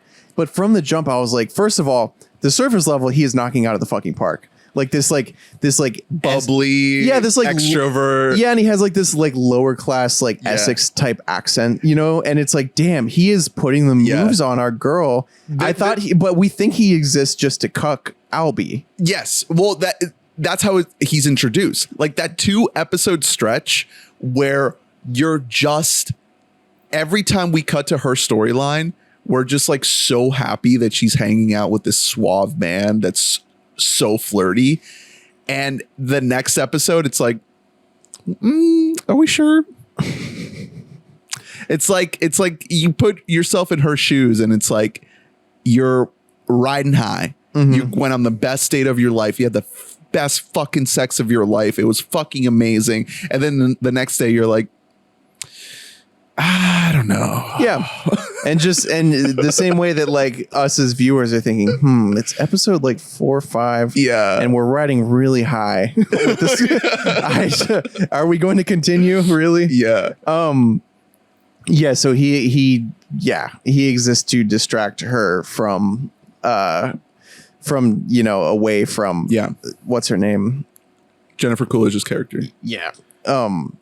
So that they can play her bitch. Tanya. I did not put together the entire scheme, which does involve John Grease. Right. Which is crazy. Which rocks.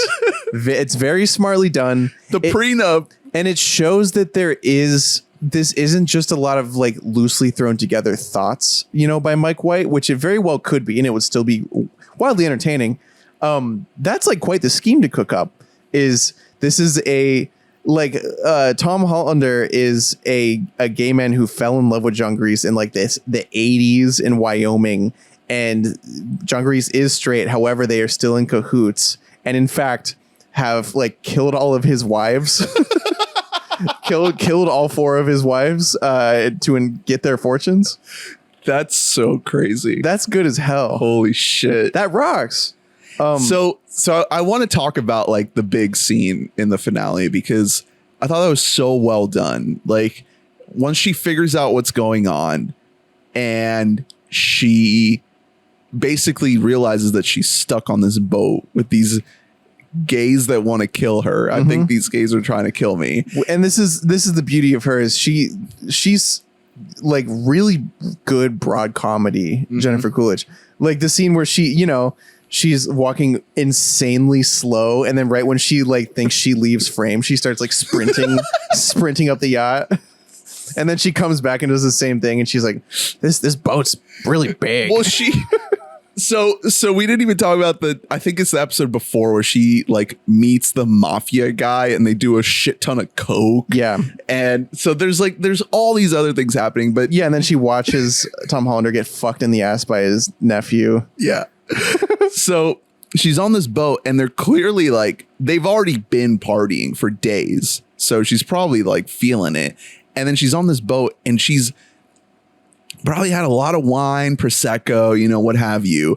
And her acting is so good. She's so good at just being like on the absolute thread of sobriety. Like she is on the fingernails of sobriety. Like her character is already on so many pills. Right. Yes. Yes. So she's all over the place. And then she realizes these gays are trying to kill me. And then this fucking mafia guy comes back on the boat and she realizes that she's not going to make it. He's there to kill her. And the moment where she she runs and grabs the bag and runs into the room and opens it. It's one of the funniest moments in the whole season where she opens it and it's like this stock like goon bag, just like it's what they hand you at goon school. She goes like item by item. She's like duct tape, black rope, duct tape. It's like the introductory syllabus for goon school. I know. And there's a gun in there. And she grabs it, and the way this is shot is so good, where the camera just stays on her as she walks out and fucking shoots all of them. Mike talks about this too in this interview, and it's genuinely exactly what I would thought he would say, because he knows his own limitations, and so he was like, partially, I just don't think that I'm great at shooting action. Like, he's good at shooting characters. So he was like, what if I shoot the character through the action? What if I just stay on the character? Because it makes it a lot less corny. Like, what's in line what he's been doing this whole time, which is just letting your mind fill in the blanks. And she is really like, we need a turn emotionally from the humor that we've been experiencing with her this whole time. And we get it because she's really acting fucking terrified of what she's doing in the moment. You're not, we're not getting a cutaway of bodies. We're just watching her like, oh my fucking God, I just shot a guy. I just shot another guy. It works. It works on all levels. It's, I don't know. It's a very inspired choice. I think it's a good send off for her to then pass away by just like falling. Yeah, so it's the most Tanya death you could have possibly written, which is she kills all these guys. Tom Hollander's bleeding out. She asks him if Greg cheated on her. Just like, because why is that important? But of course it is to her. That's what the whole season is. It's like sexual stuff is just like more important in our brains than anything. Yeah, even though she just fucking murdered a bunch of guys. And then she's trying. It's this big yacht. It's a big fucking yacht. And there's a little dinghy. There's a little boat on the water. And she's looking down at it. And she's like, I think I can make it. I think I can jump down to it. It's a big jump. That's like almost a story. It's like pretty much a story up. She's been drinking. And she's vibing off that adrenaline. Right. Of just like shooting like going 5 hard. guys. She could have done literally anything else. She could have used the rope that was in the bag. She could have jumped into the water first and then into the boat. There were like 15 other things that she could have done. She's so stupid. But she gets the win of killing her would-be killers and then immediately face palms onto the boat. Done. And it's a good death. It's an incredible story that was unexpected because we already thought we had sort of enough to chew on by episode 3. Like I said, I was sort of just thinking by then I was just sort of thinking, there's just sort of something a little bit missing. And then we get that entire arc, which is meatier than any of the other arcs in terms of we're getting locations from them. Yeah. We're going places. Tom Hollander, wow. He knocks it out of the park. He gets a little sinister there without cranking it up too high, because you don't want to get to the point where it's just like, oh, this guy's obviously evil. No, but he is playing a perceptive character very perceptively as an actor. Like he understands how people move right when they are good at reading people and reacting in the moment. Like it's a perfect, like he has like a quarter-second buffering time of thinking of the right lie to tell her. Which is like really, really good if you're lying and also like not perfect. Like he's I don't know. It would be hard to think of a better way to perform that. Yeah. And you can tell he's getting frustrated too, but he still has to, he can't let it's a very good performance in that there's layers to it where you can tell what the emotion that he's holding back. Yeah. That's always something very key to look for in a good actor, is like when they act something by not acting it Exactly. by holding the reaction back, but you can still see it. Yeah, I was wondering why people were like freaking out that Tom Hollander shows up, and he delivers like a high level performance. Again, I would put him in like the top 3 as well. For me, it's Daphne, him, and weirdly this little chav who's fucking him in the ass. Also, Aubrey. I think she's great. She is. She's really great. A lot of great reaction shots all over Twitter of her. Yes. People are loving her. And she's playing someone whose feelings are ambiguous because she is trying to figure them out in the moment. Does she want to fuck this guy? I had an inkling from the jump that she definitely did. However, you don't always get that from her because she does hate him. I think when she says that they made out, that was honesty. Do you think? I think she was being honest that they made out. But he imagines all this crazy shit of them like fucking in the bed. Like, that didn't happen. They could have fucked. If they fucked, it was for like half a second before he walked in. I know. It's just... Well, so, I mean, this also plays into another... something that upset a lot of people about the end of season 1 is like the ambiguity of everyone's ending. Is, you know, where it's like, did everyone learn a lesson? Not quite. Seems like most of these people are kind of the same. Did anyone learn a lesson here? Well, that's what I'm saying is if we were ending in a traditional way, which I wouldn't not like, the way it would end is like she definitely fucked him. He definitely fucked Daphne. They both. Yeah, when they went off and to then the they island. both sort of have like a head nod agreement of let's not do this again. This happened. It's done. If you're right, that throws it off. The equation is imbalanced. If she just kissed someone, he did fuck Daphne. They went onto that cursed ass island and they had sex. I don't which means Aubrey definitely fucked him then. No, or I think it's just like the endings in season 1 where they're not quite that neat. Right. Or it's just like, yeah, it's imbalanced because like they're just starting down the same fucking path that these other 2 freaks are on. Yeah, they've converted them. Daphne and Cameron's relationship is deranged. Yeah. She has children with another man. They are both obsessed with cucking each other. It's all they can do. They're wildly obsessed with it. Dude, the shot where Cameron is flossing his teeth in the mirror because and it just holds there on his face and you can tell he doesn't want to go talk to these kids because they're not his kids, and the show doesn't have to tell you that. You just know. Yeah. That is so masterful. To lead up, to have everything lead up to that moment, and it all clicks. Oh, it's so good. Yeah, you understand what he's feeling, and also you don't feel a damn thing for him because he's a sociopath.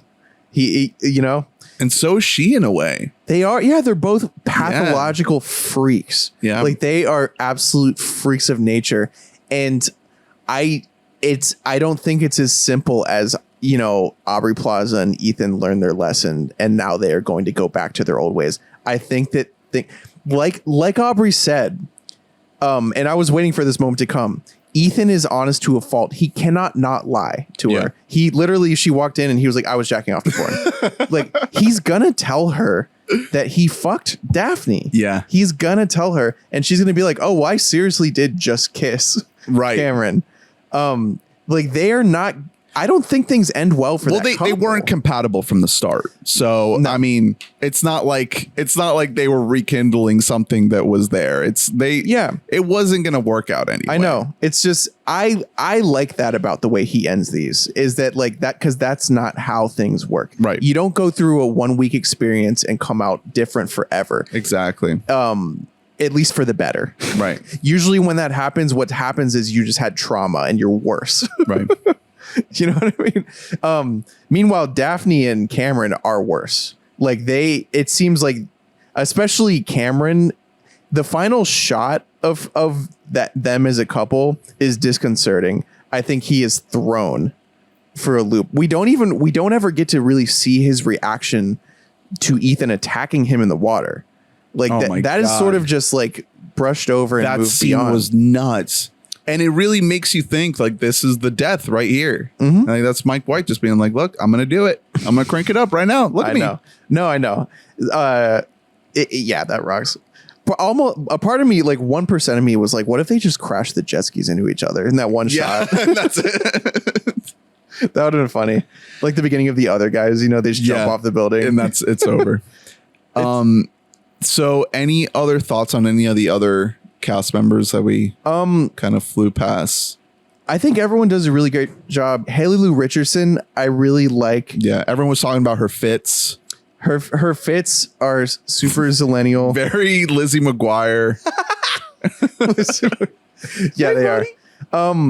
She gets, it's not her fault. She gets some of my least favorite lines in the series because they're the most written and they're the most written for Zoomer lines. And that's not her, it's just, it's not that they're bad lines. It's just that like Mike White sort of like trades in a world of subtlety. And so when he writes a line that's like, you can't even get lost because I have Apple Maps in my pocket, it's like, yeah, I mean, I get it, but you're already saying all that with less. Right. You don't need to, but I mean, you could see someone like that saying something like that, like trying to be performative in a conversation. No, actually, you're right. That is kind of what saves it. Is she is just kind of annoying. Yeah, like as a character, Albie is too. Albie is like crazy annoying, dude. So they deserve each other. We got to talk about this a little bit more because Albie. There were some people early on this season that were saying that Albie is this golden child of this show. He, of all these terrible people, he's the one guy that's just good. And I was like, what planet are you on? I thought like, it is red flags all over with this guy. Yeah, the second he said the nice guy thing to her on their little date, I was 100% sure he was going to go on an incel spree. Yeah. Like a school shooting at that hotel. I thought that was it was all teeing up for him to have this breaking point where he's like, I've done everything right. Why won't you have sex with me? Yeah. And and instead of that, he ends up being a better person than I thought he was because I was just prepping for him to go berserk or like do an assault. Yeah, he doesn't go fully overboard, but he still falls into the trap of his father, the same shit. He plays Captain Save-A-Ho. And he learns a lesson, and that's fair. Does he though? He learns like he got played, but he's still gonna grow up learning that money can buy him whatever he wants. That's true, but he learned this J. Cole lesson: don't save her; she don't want to be saved. And he hopefully his takeaway is don't go after wounded birds. Don't go after. Actually, she was never wounded at all. She was just playing you the whole time. Yeah, go after a fully formed human, who is capable of being a partner. Yeah. I did like with the Haley Lou Richardson character with Portia that the way that's all played out is like she's on a job. She is there to work. And everything that happens to her is linked to the fact that she is either stuck working, stuck trying to work and not being able to, stuck trying to get away from working. So it's not like she's there on vacation. Nothing that ever happens to her is because she's there to have a good time. It all comes from the fact that she's there to be an assistant to Tanya, and both of the relationships that she encounters along the way are to either escape from that or to deal with being stuck in that. Yes. Yeah. She wants to experience life, and then she goes and experiences life, and she's like, wow, life is a lot tougher than I thought it was going to be. Perfect end to that too. Like in that sketchy fucking side road by the airport. Yeah.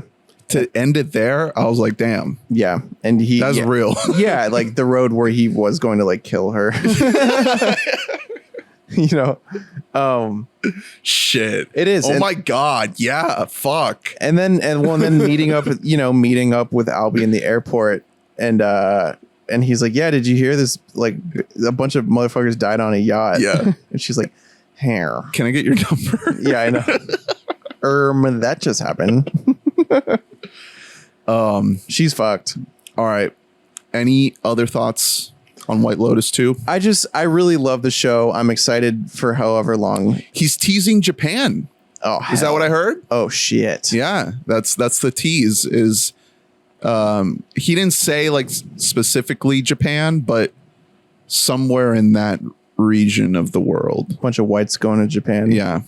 I'm very excited for it. I'm excited because he could have just done another class season. Yeah. And he didn't. He did a fucking season. I want him to find a balance between bringing in like your Michael Imperiolis, you know, your kind of unsung heroes that need to be rekindled in pop culture, and new faces. That's what I would love to see. I don't think we need big stars here. Yeah, no, it ruled to see, you know, someone like, I mean, these people, you know, the people that we're talking about, Haley Richardson has been in shit. Yeah. Theo, whatever, who plays Cameron, has been in stuff. Aubrey Plaza. Yeah, of course. Yeah. Yeah. And then Daphne, like that actress has been in stuff, but something like this is an opportunity that actors just don't get a lot, because it's an opportunity to show subtlety and range. Yeah. And most performances do not offer that straight up, whether or not they're able to do it. Like Theo, the guy who plays Cameron, was in the Divergent movies. He didn't. Yeah, that's not giving you the chance to show your fucking chops. He's so good in this. He's so good. Yeah, a role like this is a chance to show everything you can do, like in one. Because I hope we see Jack in more shit. That guy, Jack. I wonder if that accent was genuine and he's just like some fucking chav. Yeah, you know. I think it is. Because then it'd be limiting. But man, his like creepy charisma was like off the charts. I really like. He turns that dial at the end, and it's like, whoa, this guy's bad news. What about Albie? Search Albie Disney Channel, because there was a clip going around Twitter today where he's like in some random fucking Disney Channel shit. I don't know if it'll come up if you search that. He was a part of the Debbie Ryan meme, thus forming a new multiverse. BuzzFeed article. I have no idea what this is. I just saw a clip on Twitter of him like with a guitar singing a song in some Disney Channel movie. You might have to search the actor's name. I found it. Yep. Yeah, because there's a specific Debbie Ryan meme where she's like giving a certain face. What is Debbie Ryan? Just like it was Disney Channel past our time. Okay. It was it's like a Lizzie McGuire, but for Zoomers. Early 2010s. Yeah. Okay.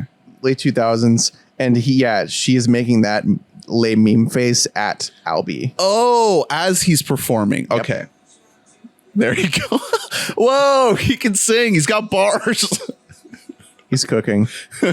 I do like that actor in that role. Like he had a lot of more like annoying lines, like Jenner's a fucking construct, dad. Oh, like as if their dad and grandpa, when they're like in the Godfather museum. It's like, I've never seen the film because it's misogynist. Their little trips, if anything, felt underdeveloped to me. Yeah, like when they went back to like their homeland and like tried to reconnect with them, that was just like such a quick. That should have been more. I mean, that's the trade-off you get with such a sprawling cast. If it was just about them, you'd get a whole thing. And also at that point, we're balls deep into the yacht and Palermo and all that. Yeah, it's like we got to go back to that. Yeah, it's fair. It's just a great season of TV. This is the pitch that I really like. As I was saying earlier, like it's the same reason I like Triangle of Sadness a lot. It's focused on big ideas, but like the little things in our interactions that like really shape them. Like at one point, Ethan is like, I knew you cheated because you said he was an asshole. That was the tell. Like, that's how I knew. Wow. Like, yeah, it's stuff like that. Like it's small things that they don't find their way into scripts like this that have pretty big plot going on, because who has time for that? And this show has all the time in the world for it. So it's one of my like 5 favorite shows. Hell yeah. White Lotus season 2. Can't wait for season 3. And that wraps it up. So thank you all for watching. Please rate, review, subscribe, like, and comment. Let us know what you thought of all the things we talked about today. We should let Hunter back in though. Yeah, we can. We locked him up in the in the upper deck. Thank you, donors, for donating. You can become a donor at anchor.fm/WeBoughtAMic and visit WeBoughtAMic.net to get the full archive of episodes and every new episode delivered in your inbox. Next week, hopefully, we will have a little touch point with some of our fellow critics group members to talk about our ballots for the Central Florida Critics Association. But beyond that, Robin is on hiatus. We were gonna part of the delays of this episode was trying to fit in the new Robin episode, and between scheduling that and me getting COVID, it did not happen. But at some point, we will get back to Robin with 1 hour photo. I think your immune system was like critically weakened by Bicentennial Man. Well, no, I did watch the Robin movies. I have them already in my brain. We'll see if they stay by the time we... I know. All of them? All of them. I had to wash the stench of Bicentennial Man with 1 hour photo and Death to Smoochie. Yeah. So. Yeah, I've never seen you as sad as you were after Bicentennial Man. I was truly broken. Yeah, it was like... Yeah, it was like you had a loss in your family. Or something. It was, and I liked that movie as a kid. I mean, I think that was why you lost the idea of a good movie. Yeah. Well, stay tuned for more. Stay tuned for some final end of the year picks, movies, and shows as we lead up to Listomania for the best of 2022. Will National Treasure the series make the cut? Yes. The Disney Plus original National Treasure. Yeah. What's it called? What's the name of it? I don't know. To me, it's called Not Starring Nick Cage. Right. No, thank you. Right. Fuck you. They did get Catherine Zeta-Jones though, so for some reason, and she looks completely different, like a completely different person. Is she the star? No, she probably shot all her scenes in one day. They got a bunch of randos. Lisette Oliveira. Yeah. Hey, we did get Justin Bartha in there though. Oh shit! Yeah. Is he the dad? Is his kid the star? That would make sense if he just like snuck off and had a kid, and that's like the main character of the show. His like illegitimate child. Yeah, trying to find on his travels. She's actually trying to find out who her dad is. And it's Justin Bartha. That's the twist at the end. It's like it was him the whole time. Damn. All right. Thank you all for tuning in. We love you. Bye-bye.